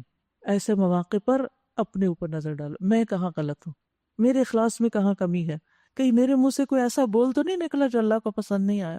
اپنی اصلاح، کیونکہ جو تقوی اختیار کرے گا، جو اخلاص سے کام لے گا، اللہ کی مدد آئے گی اس کے ساتھ. ما کان للہ بقیہ، وہ کام باقی بھی رہے گا، استقامت بھی نصیب ہوگی. اور اگر اپنی نیت خراب ہے نا، آپ دنیا کے لیے کر رہے تھے، دنیا سے تعریف حاصل کرنے کے لیے، اپنا لوہا منوانے کے لیے، اپنی قدر اور اپنی اہمیت جتانے کے لیے کہ لوگ آپ کو کچھ مان لیں، آپ کو بڑا تسلیم کر لیں، تو ہو سکتا ہے کہ پھر تمہارا یہ مقصد پورا نہ ہو. کیونکہ جو اللہ کے لیے ہوتا ہے نا، اللہ کی بڑائی قائم کرنے کے لیے، تو پھر اللہ اس کے ساتھ ہو جاتا ہے، ایسے شخص کی مدد کرتا ہے. پھر فرمایا، اے ایمان لانے والو، ان اہل کتاب کے اکثر علماء اور درویشوں کا حال یہ ہے کہ وہ لوگوں کے مال باطل طریقوں سے کھاتے ہیں، فتوے بیچتے ہیں، رشوتیں کھاتے ہیں، نذرانے لوٹتے ہیں، اور ایسی ایسی دین کے نام پہ رسمیں ایجاد کرتے ہیں کہ لوگ ان سے نجات خریدیں اپنی. یعنی وہ کام لوگوں کو بتاتے ہیں جو دین میں ہے ہی نہیں، تاکہ ان سے دنیاوی مفادات حاصل کریں، اور پھر وہ طریقے اختیار کرتے ہیں کہ جس سے دنیا کما سکیں. تو ایسے لوگوں کی مذمت کی جا رہی ہے. وَيَصُدُّونَ عَن سَبِيلِ اللَّهِ، ایسے لوگ اپنے طرز عمل سے لوگوں کو اللہ کے راستے سے پھر روک دیتے ہیں. لوگ پھر ایسے لوگوں کو دیکھ کر دین سے بدظن ہو جاتے ہیں کہ یہ ہیں دین والے. دردناک سزا کی خوشخبری دو ان کو جو سونے اور چاندی جمع کر کے رکھتے ہیں اور انہیں اللہ کی راہ میں خرچ نہیں کرتے. ایک دن آئے گا کہ اسی سونے چاندی پر جہنم کی آگ بھڑکائی جائے گی، اور پھر اسی سے ان لوگوں کی پیشانیوں اور پہلوؤں اور پیٹھوں کو داغا جائے گا. یہ ہے وہ خزانہ جو تم نے اپنے لیے جمع کیا تھا، لو اب اپنی سمیٹی ہوئی دولت کا مزہ چکھو. اب دیکھیے کہ اگر آپ نے سلمان فارسی کے اسلام قبول کرنے کا واقعہ پڑھا ہو تو اس میں آپ نے دیکھا ہوگا کہ وہ ایک کے بعد ایک راہب کے پاس جاتے ہیں، اور اسی میں ایک راہب ایسا تھا کہ جو لوگوں کے سامنے بہت پائس تھا، لیکن اس نے سونے چاندی کے کئی مٹکے جمع کر رکھے تھے جو لوگوں پر خرچ کرنے چاہیے تھے، اور وہ خرچ نہیں کرتا تھا. تو اس کے مرنے کے بعد پھر اس کا حال انہوں نے دوسروں کو بتایا، تو اسے دیکھ کر پھر ان لوگوں نے مرنے کے بعد بھی اس پر پتھر برسائے، یعنی وہ ساری عزت اس کی چلی گئی. تو یاد رکھیے کہ انسان بہت کمزور ہے مال کے معاملے میں، خاص طور پر جہاں دنیاوی مفاد آتا ہے وہاں انسان جھک جاتا ہے، اور بعض اوقات اللہ کی خاطر جمع کیا ہوا مال اس میں بھی خیانت کر جاتا ہے. تو خاص طور پر ان لوگوں کے لیے یہاں پر سزا سنائی جا رہی ہے. لیکن عمومی طور پر بھی کوئی دین کے نام پر جمع کرے یا ویسے اپنی پرسنل لائف میں مال و دولت جمع کرے اور اس کی زکوٰۃ نہ نکالے، تو یہاں یکنزون کا لفظ استعمال ہوا ہے. کنز کہتے ہیں اس مال کو جس کی زکوٰۃ نہیں نکالی جاتی، اور یہ سونے اور چاندی پر مشتمل ہے کہ ان دونوں چیزوں کی زکوٰۃ ہوتی ہے. آج آپ کو زکوٰۃ کا پیمفلٹ دیا گیا، اللہ اس کو جزائے خیر دے جس نے آپ کے لیے اسپانسر کیا. میں یہ چاہوں گی کہ آپ ضرور اس کو پڑھیں، صرف یہ نہیں کہ لے جا کے کہیں پھینک دیں. اس کو پڑھیں، اور اگر آپ خود نہیں پڑھنا چاہتے تو کسی اور کو دے دیں تاکہ وہ پڑھے. بلکہ آپ بھی لے کر رمضان میں اگر کھجوریں بانٹ رہے ہیں اور لوگوں کو تحفے دے رہے ہیں رمضان کے یا عید کے، تو اس موقع پر ساتھ ان کو یہ بھی دیں. یہ مختصر الفاظ میں زکوٰۃ کا تعارف اس میں کروایا گیا ہے کہ اس کی فضیلت، اہمیت کیا ہے، اور زکوٰۃ کس طرح دینی چاہیے، کس کس کو دینی چاہیے. تو ابتدائی معلومات ہے اس میں، اگر مزید تفصیل چاہیے تو پھر انسان اپنے اپنے حساب سے مزید پوچھ سکتا ہے. کیونکہ مال کی زکوٰۃ نہ دینا، سونا جمع کر کے رکھ دینا اور کہنا یہ فلاں بچے کا، یہ فلاں کا، یہ فلاں کا، سارے ہیرے جواہرات صرف لفظی تقسیم کر کے اس کو زکوٰۃ کی مد سے نکال دینا، یہ بہت غلط بات ہے. تقسیم وہ ہوتی ہے جب آپ کسی کو ہینڈ اوور کر دیتے ہیں، یہ نہیں کہ آپ ہی کے لاکر میں ہے اور صرف خیال میں آپ نے تقسیم کی ہوئی ہے تاکہ آپ زکوٰۃ سے بچ سکیں، تو یہ درست نہیں ہوگا. تو ان سب چیزوں کا پتہ ہونا چاہیے انسان کو، ایسا نہ ہو کہ دھوکے میں مارا جائے لا علمی اور جہالت میں. اور پھر آپ دیکھیے کہ اس آیت سے یہ بھی پتہ چلتا ہے وَلَا يُنْفِقُونَهَا فِي سَبِيلِ اللَّهِ، اللہ کے راستے میں اسے خرچ نہیں کرتے، یعنی مال کو خاص طور پر اللہ کے راستے میں بھی دینا چاہیے. تو ایسے لوگوں کو خوشخبری دے دو، یعنی مال والوں کو خوشخبری دے دو جو زکوٰۃ نہیں دیتے، اللہ کے راستے میں اسے خرچ نہیں کرتے، کہ ان کے لیے دردناک عذاب ہے. انسان چونکہ مال سے محبت کرتا ہے تو یہاں پر جو عذاب کی شکل بتائی گئی وہ بھی اسی قسم کی ہے. میزان کی بات کرتے ہوئے میں نے آپ کو بتایا تھا کہ قیامت کے دن انسان کے جو اعمال ہوں گے وہ کچھ شکلیں اختیار کر لیں گے. تو یہاں مال جس کو انسان نے جمع کیا ہوگا دنیا میں، وہی مال قیامت کے دن جہنم میں تپا کے انسان کو اسی کے ذریعے سزا دی جائے گی. وہ انسان کا عمل ہی ہوگا. یاد رکھیے کہ جو شخص جس چیز سے محبت کرتا ہے اور وہ محبت اللہ کی محبت سے بڑھ جاتی، وہ اسی چیز کے ساتھ عذاب دیا جاتا ہے۔ صرف وہ محبت آپ کو خوشی دیتی ہے جو اللہ کی خاطر ہو، اور جب وہ نفس کی خاطر ہو تو پھر آپ نے دیکھا ہوگا کہ ایسی محبتیں کیسے کیسے غم دیتی ہیں۔ وہ انسان کے دل کے لیے فتنہ بن جاتی ہے، وہ انسان کے لیے دنیا میں رسوائی کا بھی بعض اوقات باعث بنتی اور آخرت میں خسارے کا باعث بنتی۔ خواہ وہ انسانوں سے محبت ہو، افسوس کے ساتھ یہ کہنا پڑتا ہے کہ بعض اوقات شادی شدہ لوگوں کے بارے میں پتہ چلتا ہے، شادی بھی ہے، گھر بھی ہے، بیوی بچے بھی ہیں یا شوہر ہے، اور محبتیں کہیں اور جتائی جا رہی ہیں، دوستیاں کہیں اور رکھی ہوئی ہیں، ملاقاتیں کسی اور سے ہو رہی ہیں۔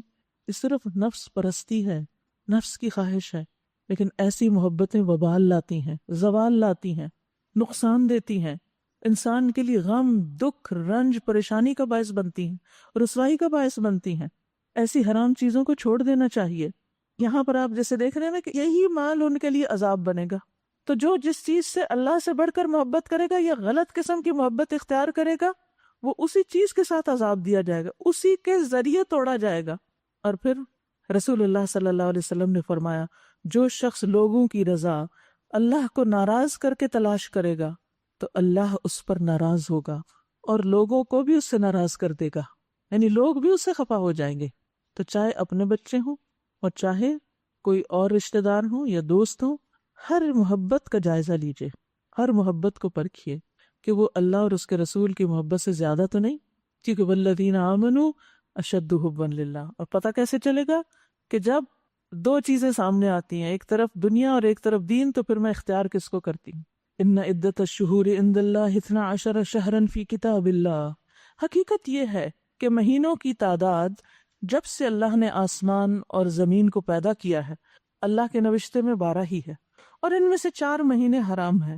یہی ٹھیک ضابطہ ہے، لہٰذا ان 4 مہینوں میں اپنے اوپر ظلم نہ کرو اور مشرکین سے سب مل کر لڑو جس طرح وہ سب مل کر تم سے لڑتے ہیں، اور جان رکھو کہ اللہ متقین کے ساتھ ہے۔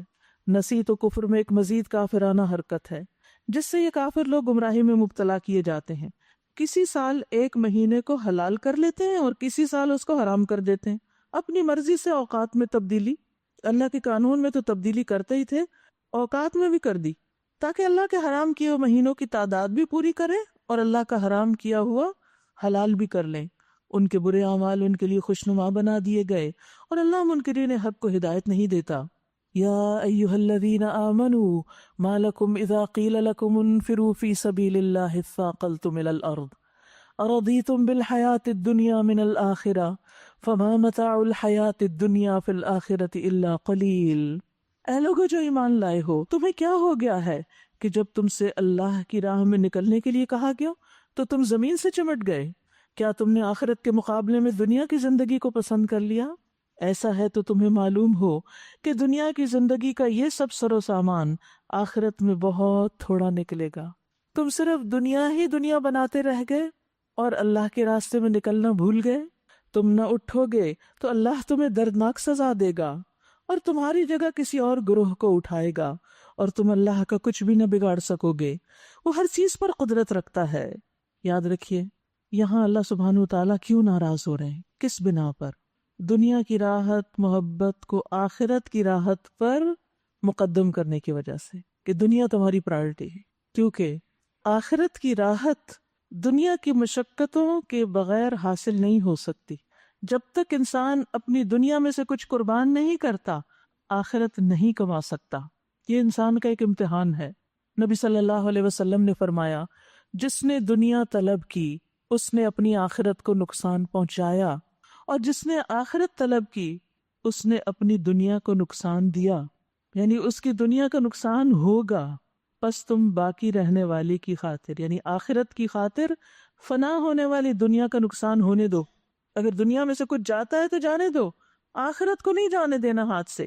الا تنصروہ، اگر تم اس کی مدد نہیں کرو گے، یعنی محمد صلی اللہ علیہ وسلم کی، تو اللہ اس کی مدد اس وقت کر چکا ہے جب کافروں نے اسے نکال دیا تھا۔ کہاں سے؟ مکہ سے، جب وہ صرف 2 میں کا دوسرا تھا، جب وہ دونوں غار میں تھے۔ دوسرا کون تھا؟ ابو بکر صدیق رضی اللہ عنہ۔ جب وہ اپنے ساتھی سے کہہ رہے تھے لا تحزن، غم نہ کرو، ان اللہ معنا، اللہ ہمارے ساتھ، انتہائی خوف کے موقع پر جب دشمن سامنے آ گئے تو ایسے میں کتنی گھبراہٹ ہو سکتی ہے. آپ دیکھیے کہ اگر کسی گھر میں چور گھس جائیں، اللہ نہ کرے، یا باہر سے کوئی ایسا خطرہ نظر آ رہا ہو تو انسان کے دل کی حالت کیا ہو سکتی. یہ بات نبی صلی اللہ علیہ وسلم نے حضرت ابوبکر کو اس وقت فرمائی تھی جب وہ بالکل غار کے قریب پہنچ گئے تھے. حضرت ابوبکر گھبرا اٹھے تھے کہ اللہ کے رسول صلی اللہ علیہ وسلم اگر یہ ذرا نیچے کو دیکھیں گے تو ہم ان کو نظر آ جائیں گے. آپ خود سوچئے کہ دشمن سامنے کھڑا ہو، تھوڑا سا بس فاصلہ رہ جائے تو دل کا عالم کیا ہوگا. لیکن اللہ کے رسول صلی اللہ علیہ وسلم کا ایمان اتنا بڑا تھا کہ خود بھی سکون میں تھے اور ابو بکر کو بھی تلقین کر رہے ہیں، لا تحزن، غم نہ کرو. اب دیکھیے کہ انبیاء کا معاملہ اور ہے، لیکن کبھی اللہ کے خاص بندوں اور صدیقین کو بھی غم لاحق ہو جاتا ہے. اس لیے اگر زندگی میں کبھی کسی چیز کا غم لگ جائے تو کوئی بات نہیں. زیادہ بہتر یہ ہے کہ جب انسان کو غم لگ جائے تو اسے ختم کرنے کی کوشش کرے، اس غم کو اپنائے نہیں، اس غم کے ساتھ دوستی نہ کر لے، کیونکہ غم دل کو کمزور کر دیتا ہے، ارادوں کو کمزور کر دیتا ہے، اور انسان زندگی میں جو کچھ کرنا چاہتا ہے ان سب سے ہاتھ اٹھا لیتا ہے. تو اس لیے ہمیشہ اس دعا کو پابندی کے ساتھ مانگا کرے، اللہم انی اعوذ بک من الہم والحزن والعجز والکسل والجبن والبخل ودلع الدین وغلبۃ الرجال. اے اللہ میں تیری پناہ مانگتا ہوں دکھ سے، غم سے، عاجزی سے، سستی سے، بخل سے، بزدلی سے، قرضداری کے بوجھ سے، اور ظالم کے غلبے سے، قہر الرجال، ایسے لوگوں کے غلبے سے کہ جو مجھے کسی کام کے قابل نہ چھوڑے. تو آج کی دعا آپ یہی بنا لیجئے نا، یعنی غم سے بچنے کی دعا، لا تحزن. اس کے علاوہ کچھ اور دعائیں بھی ہیں. ایاک نستعین میں رنج و غم سے بچنے کی دعائیں، ان کی تفصیل موجود ہے. ابن عباس کہتے ہیں کہ اللہ کے نبی صلی اللہ علیہ وسلم پریشانی آنے کے موقع پر یہ فرمایا کرتے تھے، لا الہ الا اللہ العظیم الحلیم، لا الہ الا اللہ رب العرش العظیم، لا الہ الا اللہ رب السماوات والارض ورب العرش الکریم. یعنی جب آپ کو کوئی پریشانی لاحق ہوتی تو ان کلمات کو پڑھتے تھے. اس وقت اللہ نے اس پر اپنی طرف سے سکون قلب نازل کیا اور اس کی مدد ایسے لشکروں سے کی جو تمہیں نظر نہ آتے تھے، اور کافروں کا بول نیچا کر دیا اور اللہ کا بول تو اونچا ہی ہے. اللہ زبردست اور دانا و بینا ہے.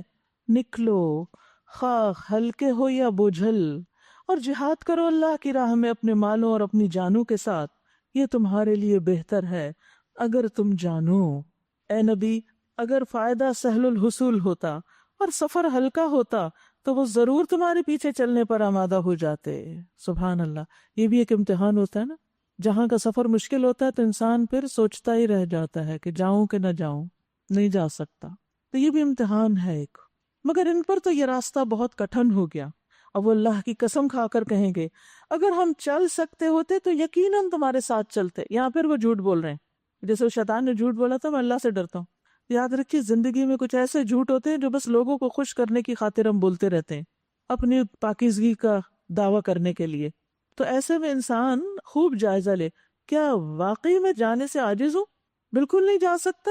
یہ صرف کام چوری کی وجہ سے، سستی کی وجہ سے، کسی خیر اور بلائی کے کام میں پیچھے ہوں. وہ اپنے آپ کو ہلاکت میں ڈال رہے ہیں. اللہ خوب جانتا ہے کہ وہ جھوٹے ہیں. اے نبی اللہ تمہیں معاف کرے، تم نے انہیں کیوں رخصت دے دی؟ آپ کو چاہیے تھا کہ آپ ان کو رخصت نہ دیتے، ان کو چھٹی نہ دیتے، تاکہ آپ پہ کھل جاتا کہ کون لوگ سچے ہیں اور جھوٹوں کو بھی آپ جان لیتے. یہاں آپ دیکھیے کہ نبی صلی اللہ علیہ وسلم کو ایک بات سمجھانے سے پہلے، تنبیہ کرنے سے پہلے اللہ سبحانہ وتعالیٰ نے کتنی شفقت سے کہا عفا اللہ عنک، اللہ آپ کو معاف کرے. اب دیکھیے کہ ایک وقت تھا کہ ہمارے بڑے بزرگ بھی اور خیر خواہ دعاؤں سے بات شروع کرتے تھے، اور یہ ایک بہت ہی خوبصورت طریقہ ہے. اللہ تمہارا بھلا کرے، اللہ تمہیں زندگی دے، اللہ تمہیں خوش رکھے، اللہ تمہیں ہدایت دے، اللہ اس کو معاف کر دے. یعنی پیچھے کسی کی بات کی تو بھی، سامنے کی تو بھی، دعا دے کے کی. اور یہاں آپ دیکھیے کہ اللہ سبحانہ وتعالیٰ فرماتے ہیں آپ نے کیوں اجازت دی؟ آپ کو اجازت نہیں دینی تھی. ایک طرح سے چھوٹی سی پیار کی ڈانٹ بھی ہے نا، لیکن پہلے پیار سے معاملہ کیا، عفا اللہ عنک. اس سے بڑا خوبصورت اصول نکلتا ہے. اگر آپ نے کسی کو کوئی سرزنش کرنی ہے، کسی کو کچھ سمجھانا ہے، خصوصاً اپنے بچوں کو کوئی ڈانٹ ڈپٹ کرنی، تو پہلے تھوڑی سی پیار کی بات کریں کہ میرا تو تم پہ اتنا مان ہے، یہ تم کیا کر رہے ہو؟ میں تو تمہیں بہت عقل مند سمجھتی ہوں، اللہ تم کو ہدایت دے. پیار سے کہہ کے پھر اس کے بعد کہے کہ یہ ایسے نہیں، ایسے ہونا چاہیے تھا. کیا خوبصورت تعلیم ہے قرآن کی. اگر ہم اس پر عمل کریں ہماری زندگیاں کتنی خوشگوار ہو جائیں، ہمارے گھروں میں آپس میں ایک دوسرے کے تعلقات کتنے خوشگوار ہو جائیں. لیکن ہم تو بعض اوقات چھوٹی سی بات جو ہمیں پسند نہیں آتی بس ہم کہتے ہیں ہم سچ بول رہے ہیں، اور ہمارا حق ہے کہ ہم تعلیم دیں، تربیت کریں، ڈانٹ ڈپٹ کریں. بچے ہوں جن کو ہم پڑھاتے ہیں، یا کوئی بھی جس سے ہمارا کوئی معاملہ ہو، کوئی سرونٹ ہو، کوئی میڈ ہو، کوئی مددگار ہو، کوئی بھی ہو، تو کام تو خراب کرتے ہی ہیں، لیکن اس کی اصلاح کیسے کرنی ہے اس کا طریقہ ہم سب کو یہاں سکھایا جا رہا ہے. جو لوگ اللہ اور روز آخر پر ایمان رکھتے ہیں وہ تو کبھی آپ سے یہ درخواست نہ کریں گے کہ انہیں اپنی جان و مال کے ساتھ جہاد کرنے سے معاف رکھا جائے. یہ منافق ہی تھے جو بار بار رخصتیں طلب کرتے تھے. اللہ متقیوں کو خوب جانتا ہے. ایسی درخواستیں تو صرف وہی لوگ کرتے ہیں جو اللہ اور روز آخرت پر ایمان نہیں رکھتے، جن کے دلوں میں شک ہے اور وہ اپنے شک ہی میں متردد ہو رہے ہیں. اگر واقعی ان کا نکلنے کا ارادہ ہوتا تو وہ اس کے لیے کچھ تیاری کرتے، لیکن اللہ کو ان کا اٹھنا پسند ہی نہ تھا، اس لیے اللہ نے انہیں سست کر دیا. استغفر اللہ. یعنی سستی جو ہے یہ کوئی اچھی علامت نہیں. جب سستی آ رہی ہو تو پھر اللہ کی پناہ طلب. اللہم انی اعوذ بک من الہم والحزن والعجز والکسل. کیونکہ سستی انسان کو اللہ کے راستے سے روکنے والی ہوتی ہے اور بالآخر اللہ کی ناراضگی کا ذریعہ. اور کہہ دیا گیا کہ بیٹھ رہو بیٹھنے والوں کے ساتھ، اگر وہ تمہارے ساتھ نکلتے تو تمہارے اندر خرابی کے سوا کسی چیز کا اضافہ نہ کرتے، تو ان کے پیچھے رہنے میں ہی خیر ہے. وہ تمہارے درمیان فتنہ پردازی کے لیے دوڑ دھوپ کرتے، اور تمہارے گروہ کا حال یہ ہے کہ ابھی اس میں بہت سے ایسے لوگ موجود ہیں جو ان کی باتیں کان لگا کے سنتے ہیں، ان کے پروپیگنڈے سے متاثر ہو جاتے ہیں. اللہ ان ظالموں کو خوب جانتا ہے. اس سے پہلے بھی ان لوگوں نے فتنہ انگیزی کی کوششیں کی ہیں اور آپ کو ناکام کرنے کے لیے یہ ہر طرح کی تدبیروں کا الٹ پھیر کر چکے ہیں، یہاں تک کہ ان کی مرضی کے خلاف حق آ گیا اور اللہ کا کام ہو کر رہا. ہاں دیکھیے کہ بعض اوقات انسان ایک کام شروع کرتا ہے، اس میں ایک ٹیم بناتا ہے، کچھ لوگ ساتھ چلتے ہیں، کچھ لوگ پیچھے رہ جاتے ہیں، چھوڑ جاتے ہیں. پھر انسان کو غم لاحق ہوتا ہے، وہ اچھا بھلا انسان تھا، وہ کیوں پیچھے رہ گیا. اس پر بھی صبر کرے انسان اور اس کو بھی خیر ہی سمجھے، کیونکہ اس کا ہونا ہو سکتا ہے آپ کے لیے نقصان دہ ہی ہو، کیونکہ اگر وہ آپ کا خیر خواہ ہوتا تو آپ کے ساتھ رہتا. اگر خیر خواہی نہیں تو پھر وہ بیچ میں رہتے ہوئے آپ ہی کے خلاف لوگوں کو برگلاتا رہے گا. تو اللہ کے ہر فیصلے میں خیر ہوتی ہے. یہی چیز نبی صلی اللہ علیہ وسلم کو بتائی جا رہی. ان میں سے کوئی ہے جو کہتا ہے مجھے رخصت دے دیجئے اور مجھے فتنے میں نہ ڈالیے. سن رکھو، فتنے میں تو یہ لوگ پڑے ہوئے ہی ہیں، اور جہنم نے ان کافروں کو گھیر رکھا ہے. تمہارا بھلا ہوتا ہے تو انہیں رنج ہوتا ہے، اور آپ پر کوئی مصیبت آتی ہے تو یہ منہ پھیر کر خوش خوش پلٹتے ہیں اور کہتے جاتے ہیں کہ اچھا ہوا ہم نے تو اپنا معاملہ پہلے ہی ٹھیک رکھا. آپ دیکھیے کوئی مخلص دلی دوست کسی دوست کی تکلیف پر خوش نہیں ہوتا، لیکن یہ منافق نبی صلی اللہ علیہ وسلم کو پہنچنے والی تکلیف پر، مومنوں کو پہنچنے والی تکلیف پر خوش ہوتے تھے. یہیں سے ان کا حال پتہ چل رہا ہے. ان سے کہو ہمیں ہرگز کوئی برائی یا بھلائی نہیں پہنچتی مگر وہ جو اللہ نے ہمارے لیے لکھ دی. یعنی ان کی باتوں سے آپ دل نہ تھوڑا کریں، آپ یہ کہیں کہ یہ اللہ ہی کا فیصلہ ہے، اللہ ہی ہمارا مولا ہے، اور اہل ایمان کو اسی پر بھروسہ کرنا چاہیے، توکل کرنا چاہیے. ان سے کہیے تم ہمارے معاملے میں جس چیز کے منتظر ہو وہ اس کے سوا اور کیا ہے کہ 2 بھلائیوں میں سے ایک بھلائی ہے، اور ہم تمہارے معاملے میں جس چیز کے منتظر ہیں وہ یہ ہے کہ اللہ خود تمہیں سزا دیتا ہے یا ہمارے ہاتھوں دلواتا ہے. اچھا تو اب تم بھی انتظار کرو اور ہم بھی تمہارے ساتھ منتظر ہیں. ان سے کہیے تم اپنے مال خواہ راضی خوشی خرچ کرو یا ناپسندیدگی سے، بہرحال وہ قبول نہ کیے جائیں گے. یعنی منافقت کے ساتھ کیے ہوئے اعمال قبول نہیں ہوتے، کیونکہ تم فاسق لوگ ہو. ان کے دیے ہوئے مال قبول نہ ہونے کی کوئی وجہ اس کے سوا نہیں کہ انہوں نے اللہ اور اس کے رسول سے کفر کیا. نماز کے لیے آتے ہیں تو کسمساتے ہوئے آتے ہیں، سستی کے مارے. وَلَا يُنْفِقُونَ إِلَّا وَهُمْ كَارِهُونَ، اور اللہ کی راہ میں خرچ کرتے ہیں تو بادل ناخواستہ کرتے ہیں، مصیبت کے مارے، اس پر بھی باتیں بناتے ہیں. اب دیکھیے کہ ہم سب کا عمومی طور پر طرز عمل کیا ہے. ہم اپنی دنیا کے لیے جب خرچ کرنا چاہتے ہیں تو دل کھول کے کرتے اور خرچ کرتے ہوئے کوئی تکلیف بھی نہیں ہوتی. دین کے معاملے میں ہمیں کچھ خرچ کرنا پڑے تو ہمیں تکلیف شروع ہو جاتی، پھر ہم اس پر پروپیگنڈا بھی شروع کر دیتے ہیں. مثلاً ہمارا ایک عمومی رجحان یہ پایا جاتا ہے کہ دین کی تعلیم کو تو صرف فری ہی ہونا چاہیے، اس پر کوئی چارج کبھی نہیں ہونا چاہیے. بالکل اچھی بات ہے، لیکن اگر اس پر کچھ ایکسپینس آ رہے ہوں تو وہ کس کا ذمہ ہونا چاہیے؟ ہم ایک دن میں ریسٹورانٹ پر جو خرچ کر دیتے ہیں وہ اگر ہمارے بچے کو ایک مہینے کی کہیں دینی تعلیم کی فیس ہمیں دینی پڑے تو ہم پہ گراں گزرتی، اور ہم بیٹھ کے مجلس میں مذاق اڑاتے ہیں اب دیکھو ان لوگوں نے بھی کاروبار بنا لیا، لوگوں کو لوٹنے لگے ہیں۔ یہ کن کی باتیں ہوتی ہیں؟ ایسی باتیں کون کرتا ہے؟ نہ سمجھ۔ کیونکہ انسان اگر بیٹھ کر حساب لگائے کہ جو کچھ اس کام پر خرچ اٹھ رہا ہے یہ تو اس کو بھی پورا کرنے کے لیے کافی نہیں۔ کسی اسکول میں فیس دینی ہوتی ہے خوشی سے دیتے ہیں، پہلے سے جا کے سالوں پہلے جا کے نام لکھوا دیتے ہیں کہ آپ جو چاہیں گے ہم دیں گے، بس ہمارے بچے کو یہاں رکھ لیں۔ لیکن دین کی تعلیم کا معاملہ ہو تو بار بار پوچھتے ہیں کہ اس میں کچھ کنسیشن نہیں ہو سکتا، یہ کم نہیں ہو سکتا؟ اسکول والوں سے تو ہم کبھی نہیں کہتے کہ کچھ کنسیشن ہو سکتا ہے کہ نہیں۔ تو آپ دیکھیے کہ وہ جو ہم اس راستے میں کنٹریبیوٹ کرتے ہیں وہ تو ہمارے اپنے لیے ایک صدقہ جاریہ بن جاتا ہے، ہمارا اپنا ہی ایک صدقہ نکل جاتا ہے کہ ہم نے خیر کے راستے میں، اللہ کے راستے میں کچھ خرچ کیا۔ کہاں یہ کہ اس پر دل تنگ ہو اور پھر مذاق اڑائیں اور باتیں بنائیں۔ انسان کو اپنی نیت اور اپنے باتوں اور اپنے افعال اقوال کا جائزہ لینا چاہیے، کیونکہ دنیا میں انسان جو کچھ خرچ کرتا ہے وہ تو دنیا میں ہی رہ جائے گا، وہ دنیا ہی جنت بن جائے گی اور معاملہ ختم ہو جائے گا۔ لیکن مومن ہر وہ چیز خوشی سے کرتا ہے جو اس کی آخرت کو فائدہ دینے والی ہو۔ اور پھر خاص طور پر یہاں نماز کی بات بھی کر دی گئی کہ وہ نماز کی طرف جب آتے ہیں تو سستی کے مارے گھنٹوں بیٹھ کے گپ شپ لگائیں گے، ہنسی مذاق طرح طرح کی باتیں، اور پھر ٹالتے رہیں گے اور جب تھوڑا سا وقت ہوگا تو ایک کنارے میں جا کے جلدی سے چند اوپر نیچے تھوڑی سی ٹھونگے مار لی اور بس ہو گئی نماز۔ نہ ڈھنگ سے وضو کیا، نہ سکون سے نماز پڑھی، نہ اللہ کے آگے عاجزی اور زاری کی۔ کیا محبت ہے اللہ سے؟ محبت تو پھر انہی رشتوں سے نا جن کے بیچ میں بیٹھے ہم تھکتے نہیں کبھی۔ ہم سب کو اپنے طرز عمل کا جائزہ لینا چاہیے۔ اسی لیے اللہ سبحانہ وتعالیٰ کھول کھول کے بیان کر رہے ہیں کہ وَلَا يَأْتُونَ الصَّلَاةَ إِلَّا وَهُمْ كُسَالَىٰ وَلَا يُنْفِقُونَ إِلَّا وَهُمْ كَارِهُونَ۔ یہ منافقین کی صفات ہے۔ صحابہ ان صفات سے بچتے ہوئے بھی اپنے اندر نفاق کا خوف رکھتے تھے۔ تو یاد رکھیے، چستی سے نماز ادا کرنا، شرح صدر سے خرچ کرنا، یہ ایمان کی علامت ہے۔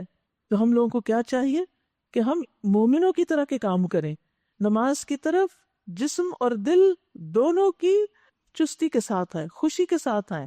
اللہ کے راستے میں دے تو مضبوط دل کے ساتھ دے کہ پچھتائیں نہیں، او ہو وہ تو بس ایسی بات کسی نے کی، اس وقت میں جذبات میں آ گئی اور میں نے کر دیا، اب مجھے پریشانی ہو رہی کہ میں نے اتنا کیوں کر دیا۔ نہیں، دینا ہے تو اخلاص سے دے اور اس پہ دل جما کے رکھے کہ میں نے جو کیا ٹھیک کیا۔ کوئی آپ کو کہے بھی کہ اتنا کیوں کر دیا تو کہ نہیں یہ اتنا زیادہ نہیں ہے، اور پھر امید اللہ سے رکھیں، ثواب کی، اجر کی۔ نبی صلی اللہ علیہ وسلم کی نمازوں کا حال کیا تھا؟ اسود کہتے ہیں میں نے عائشہ رضی اللہ تعالیٰ عنہا سے پوچھا کہ آپ اپنے گھر میں کیا کرتے تھے؟ انہوں نے کہا نبی صلی اللہ علیہ وسلم اپنے گھر کے کام کاج کرتے، اپنے گھر والوں کی خدمت کرتے، اور جب نماز کا وقت ہوتا تو فوراً اٹھ کے نماز کے لیے چلے جاتے، کام کاج بات چیت ختم، نماز کے لیے روانگی۔ اور پھر آپ کہتے کہ یا بلال اقم الصلاۃ ارحنا بہا، اے بلال نماز کی اقامت کو ہمیں راحت پہنچاؤ، ہم دنیا کی باتوں اور دنیا کے کاموں سے تھک گئے، نماز سے ہمیں سکون ملے گا۔ ہم میں سے بہت سے لوگ بے سکون رہتے ہیں لیکن اپنی نمازوں کو ٹھیک نہیں کرتے کہ سکون سے جائے نماز پہ کھڑے ہوں اور سکون سے اللہ کی عبادت کریں۔ اسی طرح خرچ کرنے کے معاملے میں بھی انسان کو اطمینان شرح صدر کے ساتھ کرنا چاہیے۔ ابو امامہ کہتے ہیں کہ ایک دن ہم لوگ مسجد میں بیٹھے ہوئے تھے اور کچھ مہاجر و انصار وہاں تشریف لائے کہ ہم نے ایک آدمی کو حضرت عائشہ کے پاس اجازت لینے کے لیے بھیجا۔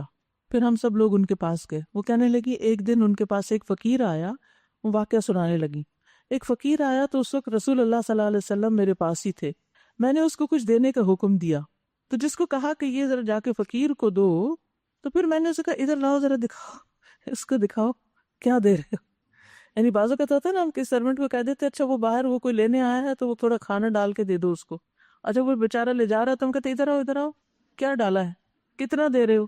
تو حضرت عائشہ نے بھی یہی کیا کہ کسی کو کہا ذرا فقیر کو دے دو اور پھر کہا ادھر آؤ دکھاؤ مجھے کیا دیا ہے۔ تو رسول اللہ صلی اللہ علیہ وسلم دیکھ رہے تھے، آپ نے فرمایا کیا تم یہ چاہتی ہو کہ تمہارے گھر میں کوئی چیز تمہارے علم کے بغیر نہ آئے نہ جائے؟ میں نے کہا جی ہاں۔ اور ہر عورت کی یہی نفسیات ہے، ہماری ویکنس ہے، کیا آیا، کہاں سے آیا اور کہاں جا رہا ہے، کس کو دے رہے ہو۔ کچھ لوگ سرونٹس کی جاتے ہوئے تلاشیں لیتے ہیں، جاتے ہوئے کیا لے کے جا رہے ہیں۔ آپ صلی اللہ علیہ وسلم نے فرمایا ٹھہرو اے عائشہ، تم گن گن کے نہ دو ورنہ اللہ بھی تمہیں گن گن کے دے گا، یعنی جو جا رہا ہے نا جانے دو۔ لیکن اسی وقت یہ عادتیں آ سکتی جب اللہ پر پورا یقین ہو کہ اللہ تعالیٰ دینے والے کو اور دیتا ہے. یہ نہیں ہو سکتا کہ دیا جا رہا ہے تو تمہیں نہیں ملے گا. لیکن منافقین کی صفت کیا تھی؟ وہ دیتے ہیں اور ان کے دل خوش نہیں ہوتے دیتے. وہم کارہون، دلوں کے اندر ایک کراہت ہوتی ہے، نہ ہی دینا پڑتا، یہ کیوں دینا پڑ گیا. تب یہ دلوں کے حال تو آپ اپنے خود ہی جانتے ہیں اور ان کا جائزہ بھی خود لے سکتے ہیں کہ دین کے کام میں خرچ کرتے ہوئے آپ کے دل کا حال کیا ہوتا ہے. فرمایا ان کی مال و دولت اور ان کی کثرت اولاد دے کر دھوکہ نہ کھاؤ. اللہ تو یہ چاہتا ہے کہ انہی چیزوں کے ذریعے سے ان کو دنیا کی زندگی میں بھی مبتلا عذاب کرے، اور یہ جان بھی دیں تو انکار حق کی حالت میں دیں. اللہ اکبر. یعنی جس مال کو یہ بڑھا رہے ہیں یہ مال انہی کے لیے مصیبت کا باعث بنے گا. استغفر اللہ. مومن کے لیے مال دنیا اور آخرت میں عزت کا باعث ہے، لیکن وہ شخص جو غلط راہ سے کماتا ہے اور غلط جگہ خرچ کرتا ہے وہ اس کے لیے فتنہ اور آزمائش ہے. پھر اسی طرح اولاد کے ساتھ، یعنی مال کے ساتھ بھی دھوکہ نہ کھاؤ اور ان کی اولاد دے کے بھی دھوکہ نہ کھاؤ. اللہ انہیں ان کی اولاد ہی کے ذریعے آزمائش میں مبتلا کرے گا، اور یہ جان دیں گے تو انکار حق کے حال میں وہ اللہ کی قسم کھا کھا کر کہتے ہیں کہ ہم تمہیں میں سے ہیں، حالانکہ وہ ہرگز تم میں سے نہیں. اصل میں تو وہ ایسے لوگ ہیں جو تم سے خوف زدہ ہیں. اگر وہ کوئی جائے پناہ پالیں یا کوئی کھوگ یا گھس بیٹھنے کی جگہ تو اس میں بھاگ کے جا چھپے. اے نبی صلی اللہ علیہ وسلم، ان میں سے بعض لوگ صدقات کی تقسیم پر آپ پر اعتراض کرتے ہیں. اگر اس مال میں سے انہیں کچھ دیا جائے تو خوش ہو جائیں گے، نہ دیا جائے تو بگڑنے لگتے ہیں. یاد رکھیے، خوشی یا ناراضگی کو اپنی مرضی کے تابع نہیں کرنا چاہیے. یہ دیکھنا چاہیے اللہ کس بات پہ خوش ہے، رب کس بات پہ راضی ہے. نبی صلی اللہ علیہ وسلم نے فرمایا دینار اور درہم کا بندہ، چادر کا بندہ ہلاک ہو جائے، اگر دیا جائے تو خوش، نہ دیا جائے تو ناراض، ہلاک ہو جائے اور سرنگوں ہو جائے. یعنی آپ صلی اللہ علیہ وسلم نے اس کو پسند نہیں کیا. انسان کی کوشش کیا ہونی چاہیے؟ فرمایا کیا ہی اچھا ہوتا کہ اللہ اور رسول نے جو کچھ انہیں دیا تھا اس پر وہ راضی رہتے، تھوڑا تھا یا زیادہ خوش ہوتے اور کہتے کہ اللہ ہمارے لیے کافی ہے، وہ اپنے فضل سے ہمیں بہت کچھ دے گا اور اس کا رسول بھی ہم پر عنایت فرمائے گا. تو اللہ اور اس کے رسول کی رضا کو ہر چیز پر مقدم رکھنا چاہیے. یہ ایمان والوں کی زندگی کا ایک اہم مقصد ہے، ہر چیز سے بڑھ کر اللہ اور اس کے رسول کی محبت. ہم اللہ ہی کی طرف نظر جمائے ہوئے ہیں. پھر زکوٰۃ کی تقسیم کی بات کی گئی. انما الصدقات للفقراء والمساکین والعاملین علیہا. یہ صدقات تو دراصل فقیروں اور مسکینوں کے لیے ہیں، اور ان لوگوں کے لیے جو صدقات کے کام پر مامور ہوں، اور ان کے لیے جن کی تالیف قلب مقصود ہو، نیز یہ گردنوں کے چھڑانے اور قرضداروں کی مدد کرنے میں، مقروض کا قرضہ اتارنے میں، قیدیوں کو چھڑانے میں، اور اللہ کے راستے میں، وفی سبیل اللہ وابن السبیل، اور مسافر نوازی میں، یعنی مسافروں کی مدد کرنے میں استعمال کیے جا سکتے ہیں. اس پیمفلیٹ میں بھی آپ کو اس کی تفصیل ملے گی. واللہ علیم حکیم، اور اللہ علم والا، حکمت والا ہے. فقیروں مسکینوں وغیرہ کا تو ہمیں معلوم ہے عام طور پر، لیکن عموماً لوگ فی سبیل اللہ میں کنفیوز ہوتے ہیں. تو فی سبیل اللہ سے مراد دعوت دین کا کام، جہاد فی سبیل اللہ کا کام، یعنی اللہ کے راستے میں اللہ کے دین کی ترقی کے لیے جو خرچ کیا جائے. ایک فریضہ ہے اللہ کی طرف سے، اور اللہ سب کچھ جاننے والا اور دانا و بینا ہے. ان میں سے کچھ لوگ ہیں جو اپنی باتوں سے نبی صلی اللہ علیہ وسلم کو دکھ دیتے ہیں اور کہتے ہیں یہ شخص کانوں کا کچا ہے، ہر ایک کی باتیں سن لیتے ہیں. کہیے وہ تمہاری بھلائی کے لیے ایسا ہے، اللہ پر ایمان رکھتا ہے اور اہل ایمان پر اعتماد کرتا ہے، اور سراسر رحمت ہے ان لوگوں کے لیے جو تم میں سے ایماندار ہیں، اور جو لوگ اللہ کے رسول کو دکھ دیتے ہیں ان کے لیے دردناک سزا ہے. یہ لوگ تمہارے سامنے قسمیں کھاتے ہیں تاکہ تمہیں راضی کر دیں، حالانکہ اگر یہ مومن ہیں تو اللہ اور اس کا رسول زیادہ حقدار ہیں کہ ان کو راضی کرنے کی فکر کریں.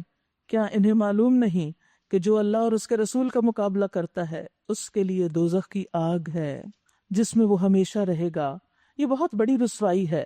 یہ منافق ڈر رہے ہیں کہ کہیں مسلمانوں پر کوئی ایسی صورت نہ نازل ہو جائے جو ان کے دلوں کے بھید کھول کر رکھ دے. اے نبی ان سے کہیے اور مذاق اڑاؤ، اللہ اس چیز کو کھول دینے والا ہے جس کے کھل جانے سے تم ڈرتے ہو. اگر ان سے پوچھو تم کیا باتیں کر رہے تھے تو جھٹ کہہ دیں گے ہم تو ہنسی مذاق اور دل لگی کر رہے تھے. You are just kidding. ان سے کہو کیا تمہاری ہنسی دل لگی اللہ اور اس کی آیات اور اس کے رسول ہی کے ساتھ تھی؟ یعنی دین ہی تمہارے مذاق کا نشانہ بننے کے قابل تھا.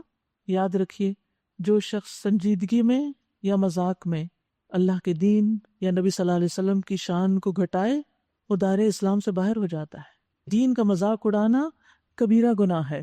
جب کوئی ایسا کر رہا ہو تو اس کے ساتھ بیٹھنے سے بھی منع کیا گیا۔ امام شافعی سے کسی ایسے شخص کے بارے میں سوال کیا گیا جو اللہ کی آیات میں سے کسی آیت کا مذاق اڑاتا ہے کہ اس کا کیا حکم ہے۔ انہوں نے کہا کہ وہ کافر ہے جو ایسا کرے، کیونکہ جو ایمان رکھتا ہے وہ اللہ کی کتاب کا مذاق نہیں اڑا سکتا، وہ کسی آیت کو لے کر ادھر ادھر چسپاں نہیں کرتا رہتا مذاق کی شکل میں۔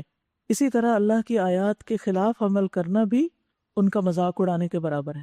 ابن عباس کے پاس ایک شخص آیا، اس نے کہا میں نے اپنی بیوی کو 1000 طلاقیں دی ہیں۔ ابن عباس نے کہا جہاں تک 3 طلاقوں کا سوال ہے وہ تو تمہاری بیوی کو حرام کرتی ہیں، اور باقی طلاقیں دینا گناہ تھا، تم نے ان کے ساتھ اللہ کی آیات کا مذاق بنایا ہے، یعنی اللہ سبحانہ وتعالیٰ کے حکم کے خلاف عمل کرنا یہ بھی اس کا مذاق بنانا ہے، اس کو ویسا ہی لیں جیسا وہ ہے۔ اب یہ عذر نہ تراشو، تم نے ایمان لانے کے بعد کفر کیا ہے، اگر ہم نے تم میں سے ایک گروہ کو معاف بھی کر دیا تو دوسرے گروہ کو تو ہم ضرور سزا دیں گے کیونکہ وہ مجرم ہے۔ پھر فرمایا المنافقون والمنافقات بعضهم من بعض یأمرون بالمنکر وینہون عن المعروف ویقبضون ایدیہم۔ منافق مرد اور منافق عورتیں، کیا علامتیں ہیں ان کی؟ سب ایک دوسرے کے ہم رنگ ہیں، ایک دوسرے کے دوست ہیں، ایک ہی جیسے ہیں، برائی کا حکم دیتے ہیں اور بھلائی سے منع کرتے ہیں، اور اپنے ہاتھ خیر سے روکے رکھتے ہیں، یہ اللہ کو بھول گئے ہیں تو اللہ نے بھی انہیں بھلا دیا۔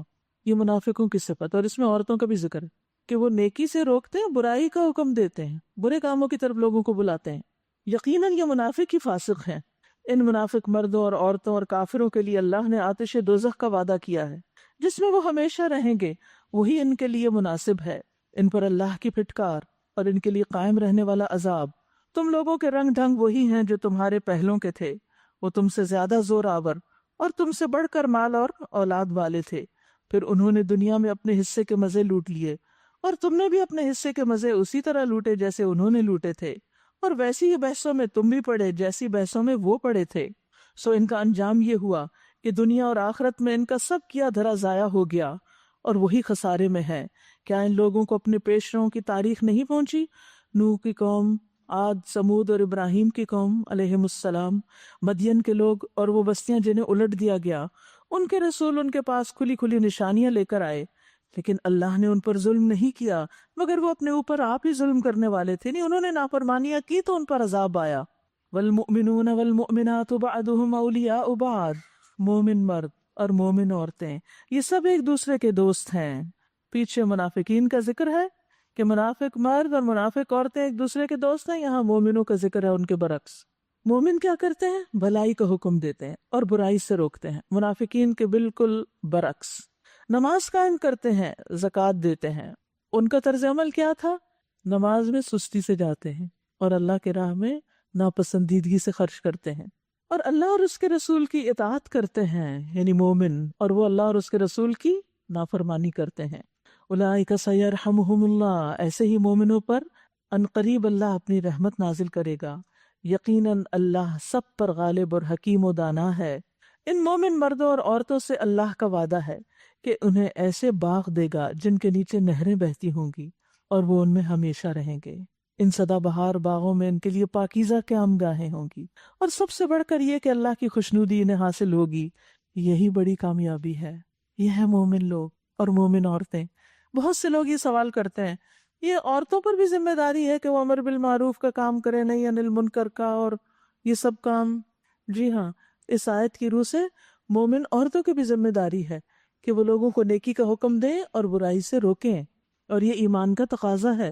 یہ کام کریں گے تو اللہ کی رحمت آئے گی اور آخرت میں جنت اور پاکیزہ قیام گاہیں، اور سب سے بڑھ کر اللہ کی خوشنودی، رضامندی، اور یہی دراصل سب سے بڑی کامیابی ہے۔ اے نبی، کفار اور منافقین دونوں کا پوری قوت سے مقابلہ کیجیے اور ان کے ساتھ سختی سے پیش آئیے، ان کا ٹھکانہ جہنم ہے اور وہ بدترین جائے قرار ہے۔ یہ لوگ اللہ کی قسم کھا کھا کر کہتے ہیں ہم نے وہ بات نہیں کہی، حالانکہ انہوں نے ضرور وہ کافرانہ بات کہی ہے۔ وہ اسلام لانے کے بعد کفر کے مرتکب ہوئے اور انہوں نے وہ کچھ کرنے کا ارادہ کیا جسے نہ کر سکے۔ یہ اشارہ ہے کچھ سازشوں کی طرف جو منافقین نے غزوہ تبوک کے سلسلے میں کی تھی۔ یہ ان کا سارا غصہ اسی بات پر ہے نا کہ اللہ اور اس کے رسول نے اپنے فضل سے ان کو غنی کر دیا، یعنی نبی صلی اللہ علیہ وسلم کے مدینہ آنے کے بعد ان کے بھی حالات تبدیل ہوئے.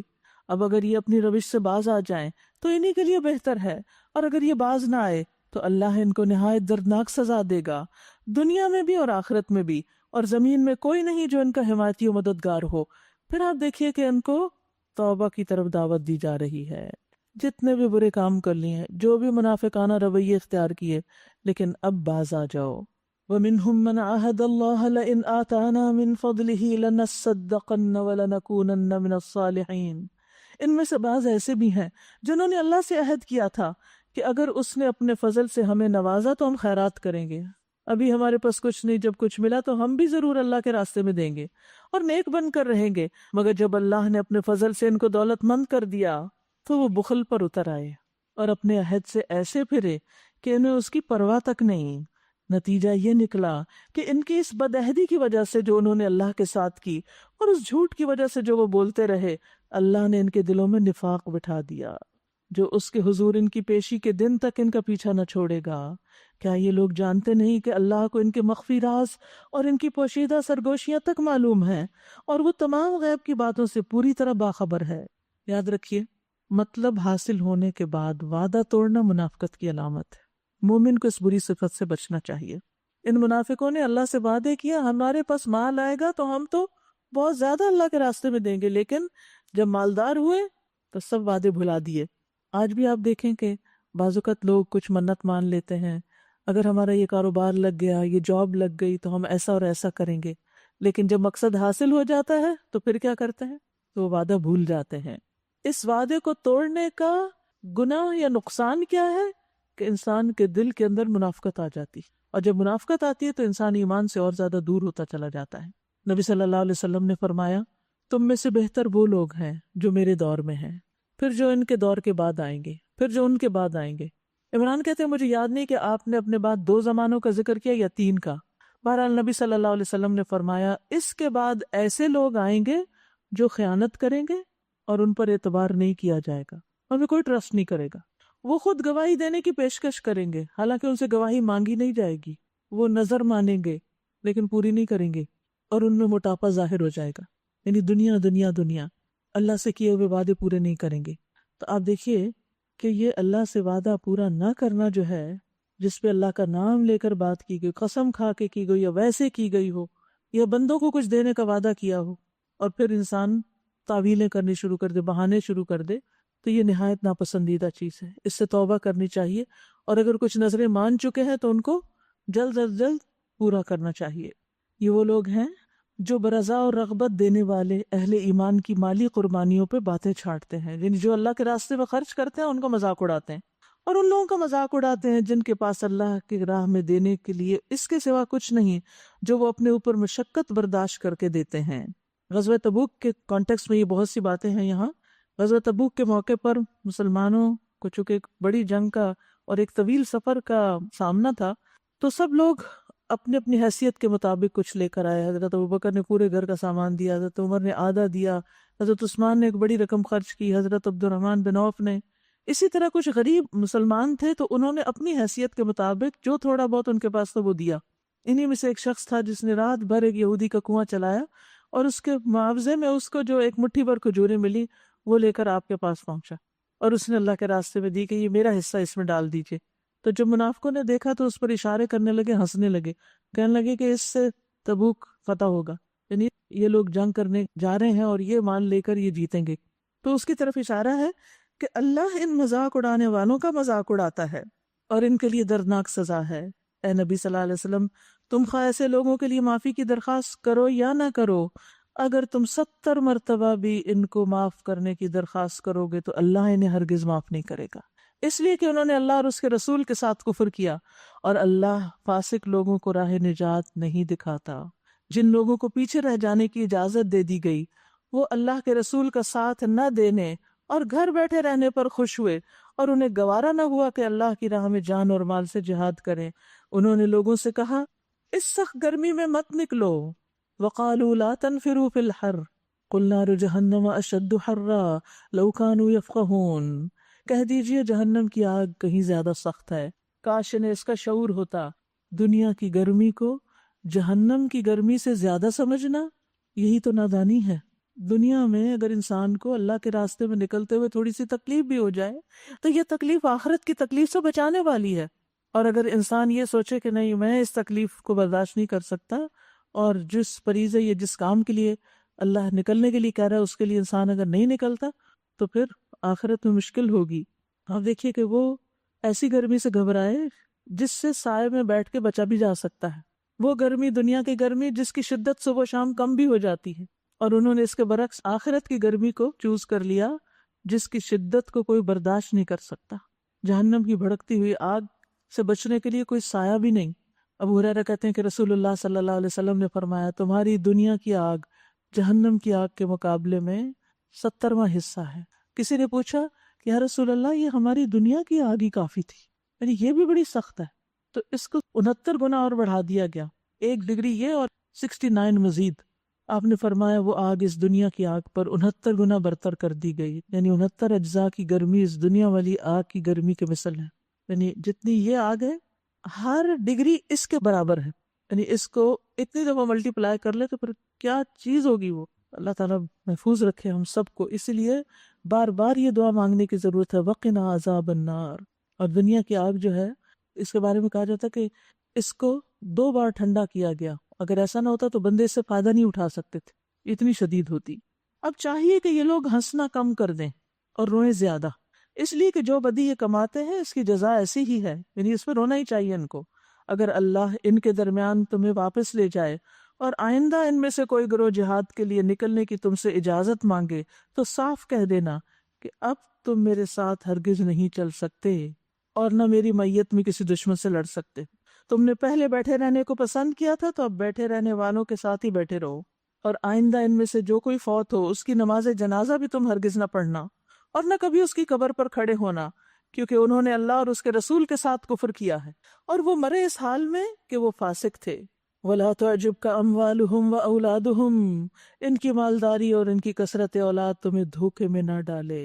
اللہ نے تو ارادہ کر لیا کہ اس مال و اولاد کے ذریعے سے ان کو اسی دنیا کی زندگی میں سزا دے اور ان کی جانیں اس حال میں نکلے کہ وہ کافر ہوں.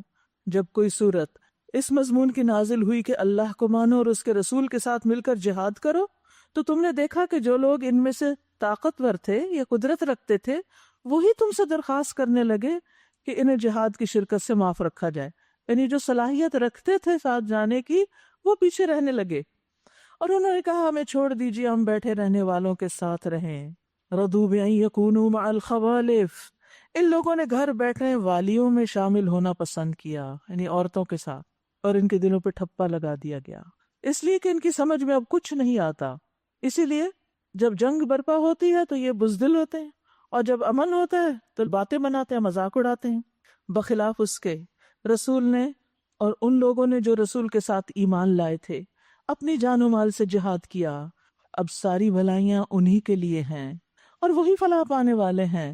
اللہ نے ان کے لیے ایسے باغ تیار کر رکھے ہیں جن کے نیچے نہریں بہہ رہی ہیں، ان میں وہ ہمیشہ رہیں گے.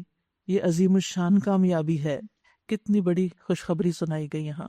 بدوی عربوں میں سے بھی بہت سے لوگ آئے جنہوں نے عذر کیے تاکہ انہیں بھی پیچھے رہنے کی اجازت دی جائے. اس طرح بیٹھ رہے وہ لوگ جنہوں نے اللہ اور اس کے رسول سے ایمان کا جھوٹا عہد کیا. ان بدویوں میں سے جن جن لوگوں نے کفر کا طریقہ اختیار کیا عنقریب وہ دردناک سزا سے دوچار ہوں گے. ليس على الضعفاء ولا على المرضى ولا على الذين لا يجدون ما ينفقون حرج إذا نصحوا لله ورسوله ما على المحسنين من سبيل. ضعیف اور بیمار لوگ اور وہ لوگ جو شرکت جہاد کے لیے زیادہ راہ نہیں پاتے اگر پیچھے رہ جائیں تو کوئی حرج نہیں، جبکہ وہ خلوص دل کے ساتھ اللہ اور اس کے رسول کے وفادار ہوں. ایسے محسنین پر اعتراض کی کوئی گنجائش نہیں. سبحان اللہ، محسنین پر کوئی اعتراض نہیں. یعنی ایک فریضہ جب کوئی ایسا شخص ادا نہ کرے جس کے پاس کوئی عذر ہے لیکن عام روزمرہ زندگی پر سارے فرائض پورے کرتا ہے تو اس پہ پکڑ نہیں، کیونکہ واقعی وہ معذور ہے اور اس کی نیت بھی اچھی ہے. کیونکہ آپ صلی اللہ علیہ وسلم نے اس جنگ سے واپسی پہ فرمایا کہ کچھ لوگ مدینہ میں ہمارے پیچھے رہ گئے لیکن ہم کسی بھی گھاٹی یا وادی میں چلیں وہ ثواب میں ہمارے ساتھ ہیں، صرف عذر نے ان کو روک لیا تھا. حدیث میں آتا ہے جو شخص حج کے ارادے سے نکلے اور راستے میں موت آ جائے تو اللہ اس کے لیے قیامت تک حج کا ثواب لکھ دیتا ہے اور جو عمرے کے ارادے سے نکلے اور موت آ جائے تو اللہ قیامت تک عمرے کا ثواب اس کے لیے لکھ دے گا، اور جہاد کے ارادے سے نکلے اور راستے میں موت آ جائے اللہ قیامت تک اس کے لیے جہاد کرنے والے کا ثواب لکھ دیتا ہے۔ تو اس سے یہ پتہ چلتا ہے کہ ایک انسان اگر اچھی نیت بھی رکھتا ہے تو اس پر اس کے لیے اجر ہے، اور اگر کوئی کام بھی کر رہا ہے اور بد دلی سے اور اس کی نیت ہی نہیں ہے تو پھر اس کی پکڑ ہے۔ اسی طرح ان لوگوں پر بھی کوئی اعتراض کا موقع نہیں جنہوں نے خود آ کر تم سے درخواست کی تھی کہ ہمارے لیے سواریاں بہم پہنچائی جائیں، اور جب آپ نے کہا کہ میں تمہارے لیے سواریوں کا انتظام نہیں کر سکتا تو وہ مجبوراً واپس گئے، اور حال یہ تھا کہ ان کی آنکھوں سے آنسو جاری تھے کیونکہ ان کی نیت تھی پوری، اور انہیں اس بات کا بہت رنج تھا کہ وہ اپنے خرچ پر شریک جہاد ہونے کی طاقت نہیں رکھتے۔ البتہ اعتراض ان لوگوں پر ہے جو مالدار ہیں اور پھر بھی تم سے درخواست کرتے ہیں کہ انہیں معاف رکھا جائے۔ انہوں نے گھر بیٹھنے والیوں میں شامل ہونا پسند کیا اور اللہ نے ان کے دلوں پہ ٹھپا لگا دیا، اس لیے اب یہ کچھ نہیں جانتے، یعنی انہیں نہیں پتا کہ ان کا انجام اب کیا ہونے والا ہے۔ وآخر دعوانا ان الحمد للہ رب العالمین۔